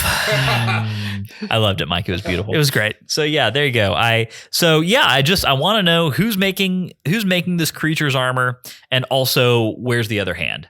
I have questions. I feel like these are reasonable questions. So I haven't completed the game yet. I'm going to be a little upset if the other hand doesn't come up like, I am Inigo Montoya. You killed my other hand. Prepare to die. I would say that the odds of this happening are not great. And you should probably not rest your enjoyment of the game on it. Damn. Sorry, buddy. Almost got me with that one, Mike. I hate Almost got me. I hate to be the one to have to tell you, but How's the nose on that monkey shoulder, Matt? It didn't come up the nose. I kept it down and kept it in the palate. there you go. All right. That'll be the end of Z targeting. Let's go ahead and get into part 6, which is our final thoughts, where we allow Matt to wrap up this section of the game in as succinct a way as he can think to do. Are you taking this part as well in our little swippity swappity that we've done, or is this still a me thing? I mean, I'm not against it.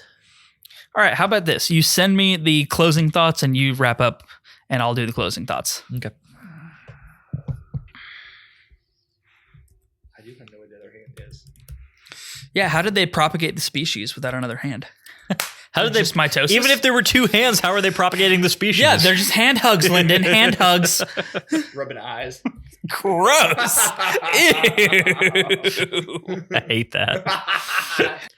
All right. Well, as per the terms of our swap, I guess I'm doing this. So without further ado, this is part 6, final thoughts with me in a succinct For the first time ever. For the first time ever, actually. I probably did. Did you do this when Jackson was on instead of me? I probably did it when it was just me and Jackson, but I don't remember doing it. But First time in recent memory. in as succinct a way as I can think to do.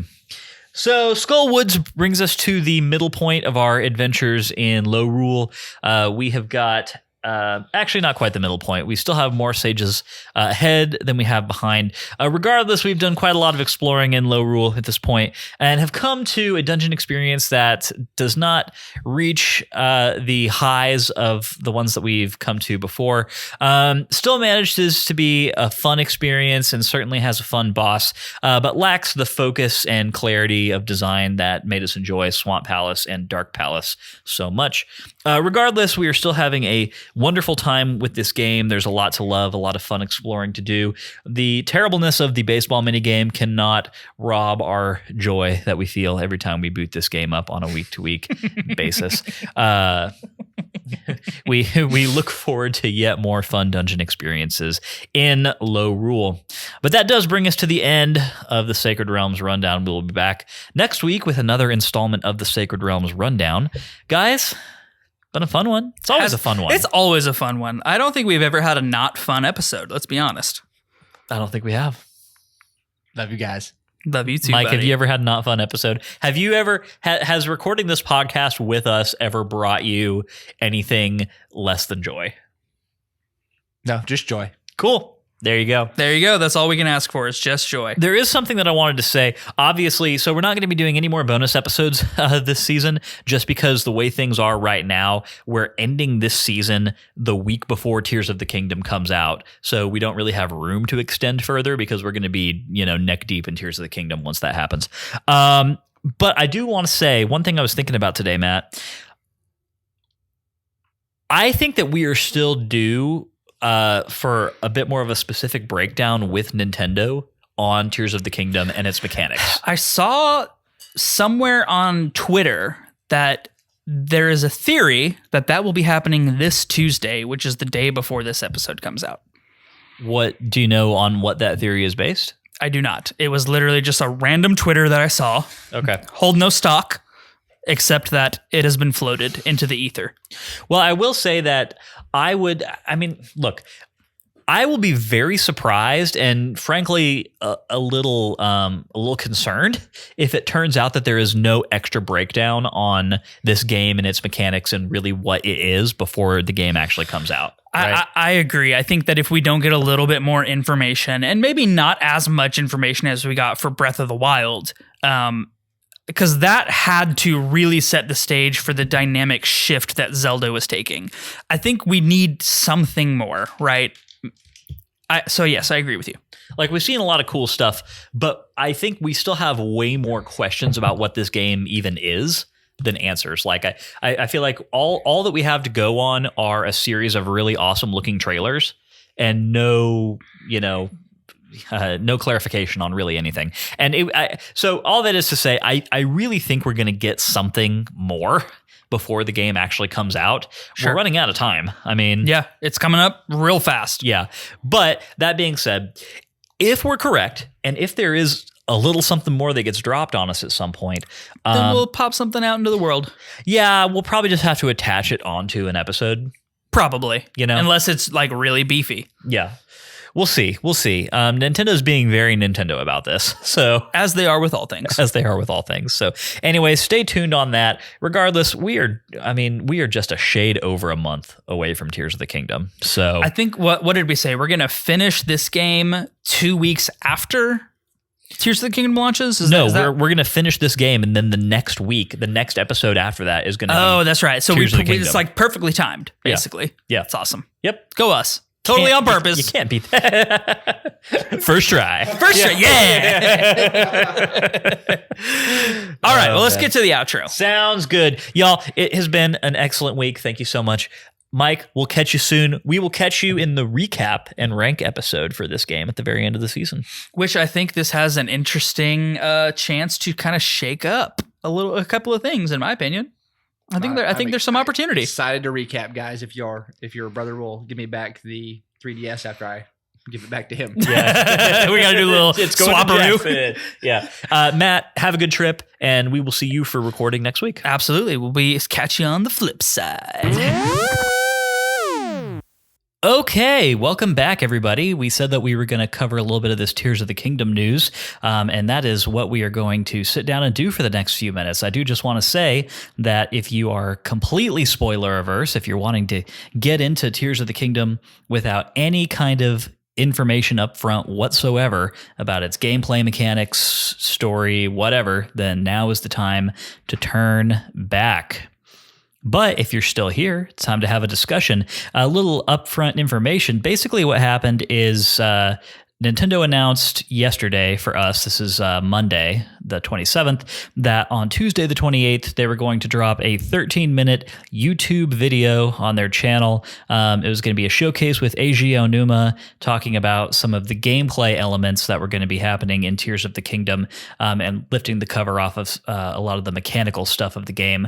There was basically no story content discussed here whatsoever. I don't think there was anything from a narrative standpoint, except for maybe one little tidbit that was shown in this video that wasn't previously known about this game. So, if story spoilers are what you're trying to avoid, then I don't think you're going to get them here.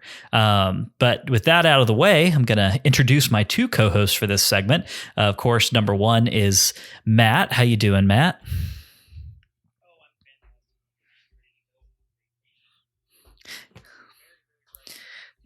You were leaving very early tomorrow morning to go to Mexico. So good on you. Sounds like a good time. Guess who's not going to Mexico?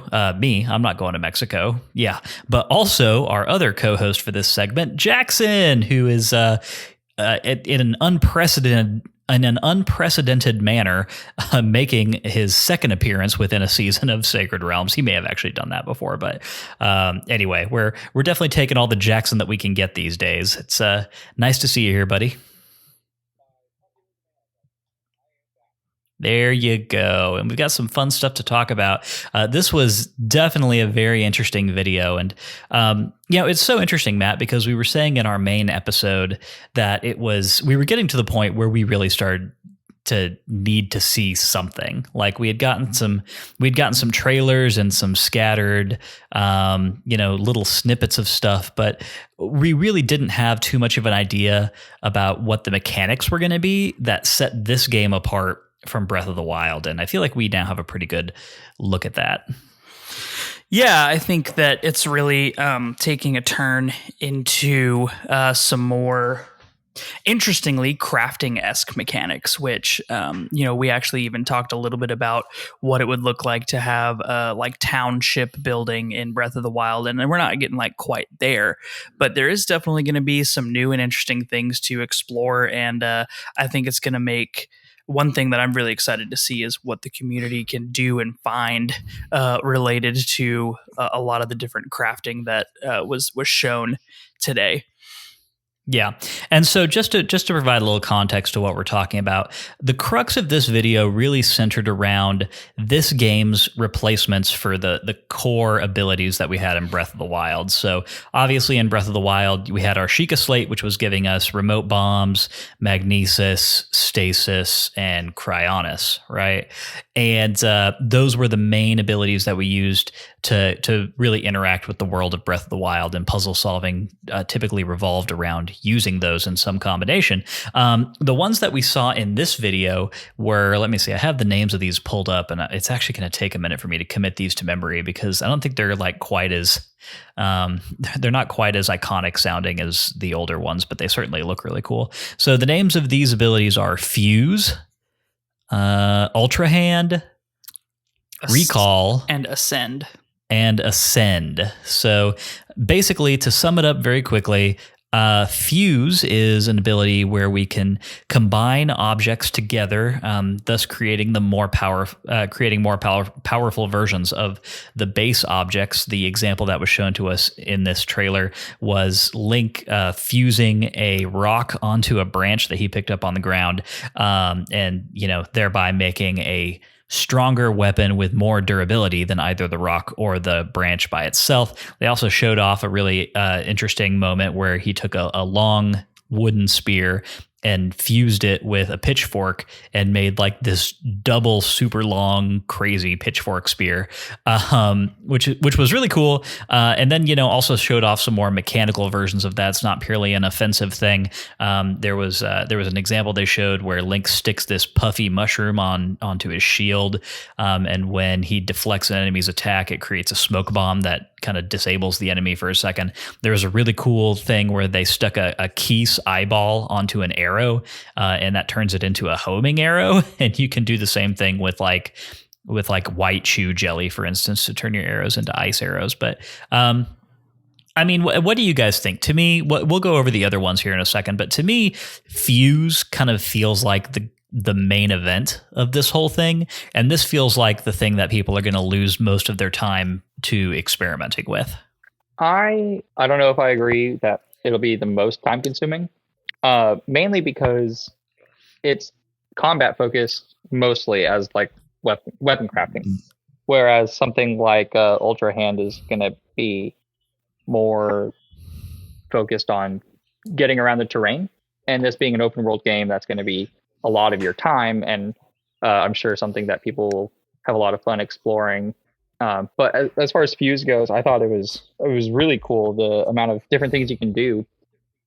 In previous games, we've had those different kinds of ice and fire arrows as unlockable items that you would then have to purchase. And now, like bombs were in Breath of the Wild, as long as you have a supply of that white jelly, you'll be able to have ice arrows whenever you want, which is a really interesting ammo economy. Yeah, worth mentioning too that at no point was it stated outright that ice arrows and fire arrows and whatnot are not a thing anymore. We have no reason to necessarily believe that that's true. Of course, I guess it's possible. We just don't know one way or the other. This could be something that's like augmenting those items, or it could be replacing them. Yeah, or it could just be like weaker versions of, right? Like maybe before you get full ice arrows, you can do this as like a substitute. Right, sure. Matt, what did you think of Fuse? Yeah, I think Fuse is really interesting. I'm curious to see what it's going to look like from a combating weapon durability perspective without drastically changing the weapon that you have. Like most of the examples they showed were creating a whole new weapon out of two different things, like a stick and a rock to make a hammer, or a double long spear. Like what happens if I fuse my long sword with a different long sword? Am I just going to get one long sword on top of another, or is that going to regen its durability, or like what is that going to look like? So I think it has a lot of opportunity to be really, really cool. Just even if it is literally just like sticking one weapon on top of another, there's going to be endless amounts of community interaction with here's like the best weapon you can make to go beat the game immediately, and like just sticking rocks and sticks together and just running around. So I think that one's really cool. And there's a lot of opportunity. I really, really liked the impromptu homing arrows that were made with the Keese eyeball. I thought that was one of the coolest things in the whole gameplay reveal. Yeah. And it's going to be so interesting to me because I think Breath of the Wild had so many systems, especially with its physics and stuff you could do with like stasis and those sorts of things, where even years and years and years later, where people were still saying, oh crap, I can't believe that I can do this. Like I just found something new. There's a new interaction that we didn't know was possible or whatever. And it makes me wonder to what extent that's going to be a component of the Fuse system. I got to believe that this is one of the main reasons that development on this game took so long, is because it had to be such a gargantuan task to QA all of these interactions. And like with this much customization within a game engine, I got to believe that you're constantly trying to balance doing something cool with not breaking anything, essentially. I thought it was interesting that you brought this up because my first thought went to all of the crazy trick shots and the wild off the wall things people are doing in Breath of the Wild, even so long after its release. I instantly thought, man, this is just opening the door wide for those people to do even crazier things. And for people who watch those videos who are maybe not as creative in finding ways to do those things, now it's been presented to them on a silver platter. The opportunities are endless. And yeah, it's tough because we saw a very small sampling of what is available here. So the full scope of this system is going to come to be, apparent as soon as we get our hands on the game. I would imagine that they were trying to show us enough to get us excited without completely, turning the dump truck over, which is good. Like, we don't want to know everything. We want plenty of stuff to still discover. So, but I would definitely say for myself personally, Fuse was kind of the thing that looked to me like, oh, this is the premier function of this game. This feels like a direct response to the do anything mentality of Breath of the Wild. Like, we thought Breath of the Wild had a do anything mentality, and it seems like Tears of the Kingdom has that dialed up to an even crazier degree, which is incredible. See, and that's what I thought about Ultra Hand, to Jackson's point. Like, I feel like Ultra Hand is more of a expansion upon the promise of Breath of the Wild, which was go anywhere, do anything, explore to your heart's content. And I think Fuse is an interesting weapon mechanic, and to a certain extent combat mechanic with the shield part of it, but Ultra Hand being specifically designed for different ways of exploration around the world, and honestly Ascend as well. Like, Mr. Anuma talked about being able to scale to the very top of a mountain if you happen to be in a cave. Like, that is wild. That is insane. Like, going to the bottom of one of the peaks, Twin Peaks, or whatever, what were they called, Lyndon? Dueling peaks. You're going into a cave at the bottom of one of the dueling peaks, and just one ability, boom, you're up to the top.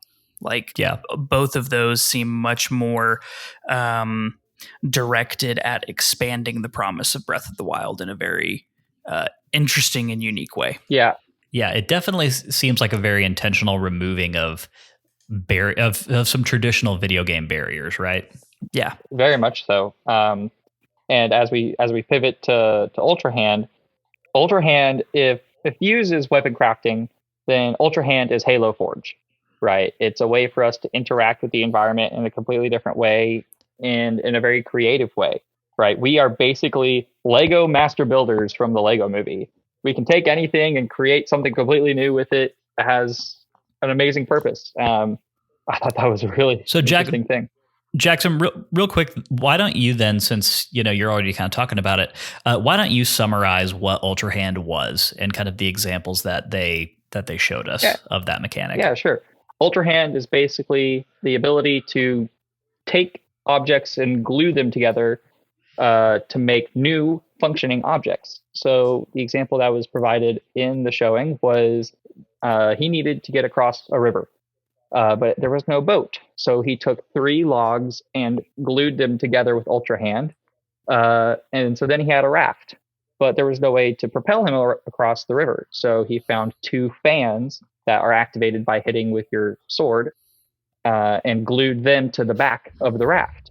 And so when he got on the raft, he hit the 2 fans with his sword, and it propelled him across the river. So it's a way of taking objects that are separate and creating a new functioning object. Another example was the car that we saw in one of the earlier trailers was not actually a vehicle you acquire, but one you might build. Yeah. And that's definitely a tractor, not a car. They said it was a car in the dub. It'll always be a tractor to me. We also saw like a hot air balloon sort of dirigible thing in one of those earlier trailers. So it seems like the ceiling on this whole deal is pretty high. Literally, I mean, in a lot of ways, because this appears to play a pretty big role in the traversal of the Sky Islands that we've seen as well. So. I thought it was really interesting. I seriously expected from the very first like gameplay trailer we saw to maybe add some sort of Skyward Sword vibe, and it's really not that nearly as much as I thought it was going to be. It's not necessarily about traversing the skies as much as it is, jumping from sky islands down to the ground and figuring out your way to get up and down with building, and then well, maybe it is more like Skyward Sword than I thought. Well, it's just the thing that's weird to me is one of the things that this trailer didn't really address is what the separation of gameplay time is. And what I mean by that is like, how much time are we going to be spending on the altered version of Hyrule versus the Sky Islands? And is there kind of anything else that we haven't seen yet, or any other place that we're going to be spending our time? And so I think I think one of the main questions that I had about this game, and that I still have, is about to what extent is it this is going to sound ungenerous, but to what extent is it a reskin of the Hyrule map that we've seen from Breath of the Wild? Like, I know that that's obviously present, but like, how much of our gameplay time is going to be spent there is kind of what I'm still wondering. And I definitely don't think that this trailer addressed that at all. And I think that's probably by design. It doesn't seem like it was really something that they wanted to talk about at this moment, which I totally respect. But yeah, still something that I'm kind of wondering about. Yeah, I actually felt exactly the same way. How much different is the base landscape of Hyrule going to be? Maybe it'll be like the difference between Oblivion and Skyrim, where, you can see where they look very similar, but they're completely different maps. Maybe a couple things look very the same, but honestly, that's one of the things I'm really excited for, is how much new things are there going to be explored, and how much old things are we going to find, and how have they changed? Yeah, absolutely. So do we have anything else we want to say about Ultra Hand? Because I feel like the conversation we're having right now is bringing us pretty much into the territories of both Ascend and Recall. Actually, mostly just Recall. Yeah. I mean, I think that it really was interesting to see how the first time that we got up to the Sky Islands was with Recall. I'm curious to see how far above you something has to be for Ascend to not work. So, like, can you theoretically just position yourself underneath one of the Sky Islands and hit Ascend, and there you go, boom, you're up at the top? Or do you have to be a little more creative than that? I think that's going to be interesting. Yeah, they did say there were limitations on the Ascend system, so they didn't clarify what exactly those are. But the example that we saw of Ascend was of Link going into a cave, like you were saying earlier, Matt, and then being able to basically just shoot through the ceiling to immediately escape, if that's something that you want to do. So obviously seems like a pretty powerful tool, but definitely hard not to imagine ways in which that might kind of break the game, Mm-hmm. I wonder also, is a Recall going to work on enemies like Stasis did? Like, if it does, that would be interesting. It's very unclear. Why don't you go ahead and give us a rundown on what Recall looked like it was gonna do? Yeah, well, Recall really looked a lot to me like Stasis, except instead of just freezing objects in time, it also moves them backwards a certain extent. So the example that was given was a rock. A large boulder falls from the sky, from where the Sky Islands are. And if you use Recall on that boulder and jump on top of it, it will carry you backwards straight up its trajectory and allow you to jump off of it onto the Sky Islands. So it's pretty true to its name and pretty simple sounding, but definitely seems like it could be useful for a variety of things, including I imagine probably some very interesting puzzle mechanics that we'll see throughout. If they have shrines, they didn't mention anything about shrines or dungeons or divine beasts or anything, so still no idea what that looks like. But I think it's definitely going to be a very interesting puzzle mechanic that can be used throughout the game. Like throwing boulders back at people, maybe is one thing exactly. I thought about. Like, I think that's super interesting. Recall, which I constantly wanted to call Rewind, reminded me of Adam Sandler in Click. where you have the remote and you just say reverse that, it goes straight back. Right. Yeah, something I thought about. And then Ascend was totally Danny Phantom vibes, but you can only go up. You can go through walls as long as they're above you. No, it's definitely a very interesting looking mechanic, and I think I got less of a solid idea about what exactly this was going to be used for on a moment to moment basis, other than just getting back up to the sky than some of the other ones. So, like it looks like it has a really cool potential. I'm just hoping that Recall is not this game's version of Cryonis, right? Where it's like, it's really neat in theory and it sounds like a very cool thing, but in practice, the ability or the ways in which you're able to use it minute to minute are pretty limited, know? So, yeah, that's fair. Now that we've kind of gone over what each of the abilities are, I kind of want to talk about maybe what it'll look like for puzzle solving, as we've already hinted at, right? If you think 2D Zelda game puzzles can be kind of tricky, well, then Breath of the Wild was a whole other beast for you. And this looks to be probably even more of a beast than Breath of the Wild was, which was already such a change from every other Zelda game. This adds a completely new dimension to what the puzzles could possibly be. So why don't we talk about what that might look like? Well, to me, it's an interesting conversation to have because I think Breath of the Wild was the story of a game that had so many mechanics and so much freedom of using those mechanics that it was constantly astounding that it wasn't breaking, like I said earlier, breaking the game, and that the game wasn't janky in any way whatsoever. To this day, that still surprises me. So I think it's going to be a continuing story of can Nintendo keep up that level of quality? Can these interesting abilities that they brought into this game continue to feel as seamless as Breath of the Wild's suite of abilities did? And I have high hopes that they do. I mean, I got to believe, again, that's one of the reasons that this game took so long to get out the door, is because it literally is just doing so much new. Yeah, I think it's going to also be very interesting personally to me to see what it looks like for them and what is the main, other than exploration, what is the main drive of this game? Like in Breath of the Wild, it was a bunch of shrines and 4 divine beasts. What is that formula going to stick around, or is it going to be shaken up to some degree? Because they talked a lot about how they heard the feedback about, missing dungeons and, but also shrines were very successful. So I just don't know what it's going to look like. I'm very excited to see what it could look like. I don't think we're going to know anything about that until May 12th. Yeah.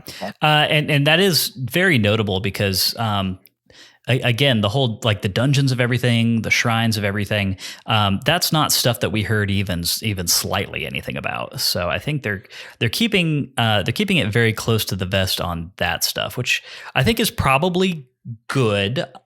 It does concern me a little bit when we're talking about the dungeons of everything, because I feel like if those were as big a part of this game as people were kind of hoping that they will be, then maybe we would have heard something about it, but I don't know. That's speculation.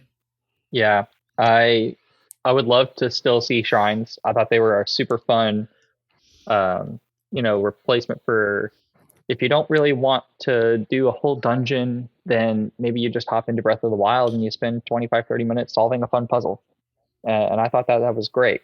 And I would hate to see that gone, but seeing regular dungeons back would also be fantastic. I think something that interests me a lot about Tears of the Kingdom is something that we've talked about a lot on the pod, which is how a lot of Zelda games, especially in the early days, changed not just the landscape for Nintendo, but just gaming in general. And I think we're kind of seeing a lot less of that now that Zelda is not as innovative of a gaming platform necessarily, right? I mean, Skyward Sword was huge for, the Wii and the motion controls, but Breath of the Wild took an existing formula of open world gaming from other genres and made it super successful by completely changing not video games, but Zelda just as a gaming series. And I like how Tears of the Kingdom is a evolution of that. Yeah, I definitely think this is 100% a response to how popularly received Breath of the Wild was, and how it's, I guess it's, what's the word I'm looking for here? It's flexibility as a game, and the flexibility moment to moment that it gave gamers playing it was something that was incredibly well received, and that seems to be something that Nintendo's really doubling down on here, which I think is probably smart. I can't see any reason why they would choose to move away from that after it had been so lauded and so successful. I can't either. The thing that jumps to my mind as a comparison for the journey that Zelda's gone on is the journey that Star Trek has gone on, bringing in another fandom of ours, right? This Breath of the Wild and Tears of the Kingdom seriously feel like what New Trek feels like, where you can see the soul of Star Trek or the soul of Zelda, but it just has a very different face to what we're used to. And, there were steps along the way, like Skyward Sword is definitely a great step in that journey of leaving a traditional Zelda game, but still seeing that very, very present Zelda spirit. And Star Trek has a lot of similarities like that, but that's what I thought was interesting. Sure. Yeah, I do. I think that's a pretty apt comparison, all things considered. I don't know. I mean, do either of you have anything else that you want to say about what we saw or what we didn't see here? I feel like that covers most of my thoughts about it. I think the list of things that we didn't see and I would be curious to see more of is pretty long, but given that there was a very clear focus to this, I'm going to go ahead and choose not to bring that up, because that seems to be very aside from their main goal of doing this. Yeah, and I agree. I think the only way that we'll get some of those questions answered is if they decide to have another. I'm curious if they're going to do any more of these, like 10 minutes of X aspect of Tears of the Kingdom, and if what those would be like. I give it 50-50 odds on whether or not we're either going to get one more, or we're not going to get one. I don't think we're going to get more than one, and I'm only 50% confident that we'll even get another one. I think it may just be radio silent, except for a new trailer before we get to the launch of the game. I could see them doing a 2-minute trailer about how the story from Breath of the Wild connects to this story, because that's something I'm interested in, right? There was the 100 years before Breath of the Wild, and that's like the intro to that game. So how long has it been, and what's been going on in the city of Hyrule since Breath of the Wild? Yeah. I kind of doubt that they'll give us much more story beat than they have, just because they're probably going to want that to be a main thing that people discover. But I mean, I think that if they do another one of these, it'd probably be more focused on the world of Hyrule, and what does the progression look like? And I don't know if they're making any other changes to game systems in any way, but something like that. But I agree with Lyndon. It's highly possible that we don't get that. So I don't know. We'll see. But I am very excited to jump in. I'm excited that they're changing up the formula a little bit, but not so much so that it's a whole new game. I did notice that in the 10 minutes, you can see on the side that they also have like quick access buttons, and I think I saw something that looked like a bomb maybe on one of the D-pad buttons. So I think we're going to get a return of some of our old items and powers from Breath of the Wild, and also just the addition of these other ones. So I'm hopeful that that's the case as well. So last question for y'all before we get out of here. Did this video make you more excited for Tears of the Kingdom than you were? Not really, actually, kind of surprisingly. I found it more interesting than exciting, mostly in just the possibilities that it offers, but it didn't increase my hype level at all outside of the minor story spoiler here. Outside of the introduction or the affirmation that the Zonai play a big role. Like those are the kinds of things that get me more hyped. Mechanics, while cool, this was not a drastic enough change to the overall mechanical feel of Breath of the Wild to cause me anything other than just like, oh, that's really interesting. I'm excited to see how that works in the game. Yeah. Okay.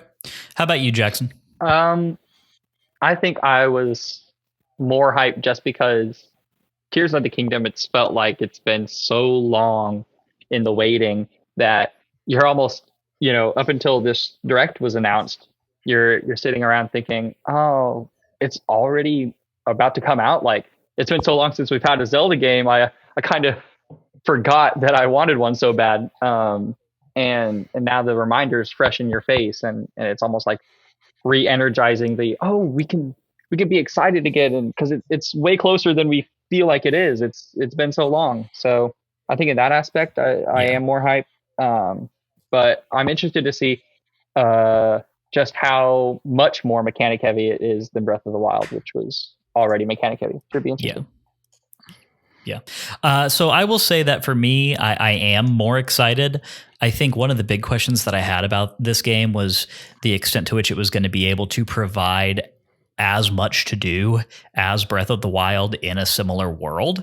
And it seems like this new roster of abilities is going to provide a level of variation that lends itself to feeling new and giving you new things to play around with, and kind of removing repetition as a concern from the proceedings. So that's good. I think that was very important for this game to do. We'll obviously see how it all comes together in gameplay, but I'm definitely very excited about that. The one and only reservation that I still have is what I mentioned at the top of the show about how much of our time are we going to be spending in, the world of Breath of the Wild, and to what extent does it feel like kind of just an expansion of that game and its world.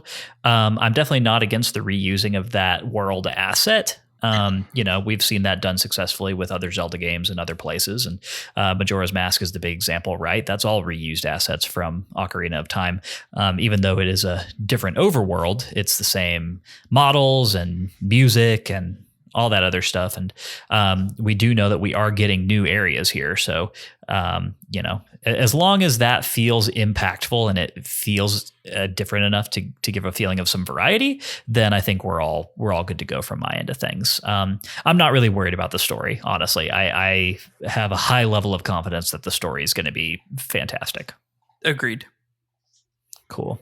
All right. Well, this has been a fun conversation, y'all. Obviously, we will catch you guys, our listeners, up with any more information that should drop as it drops as we lead up to Tears of the Kingdom.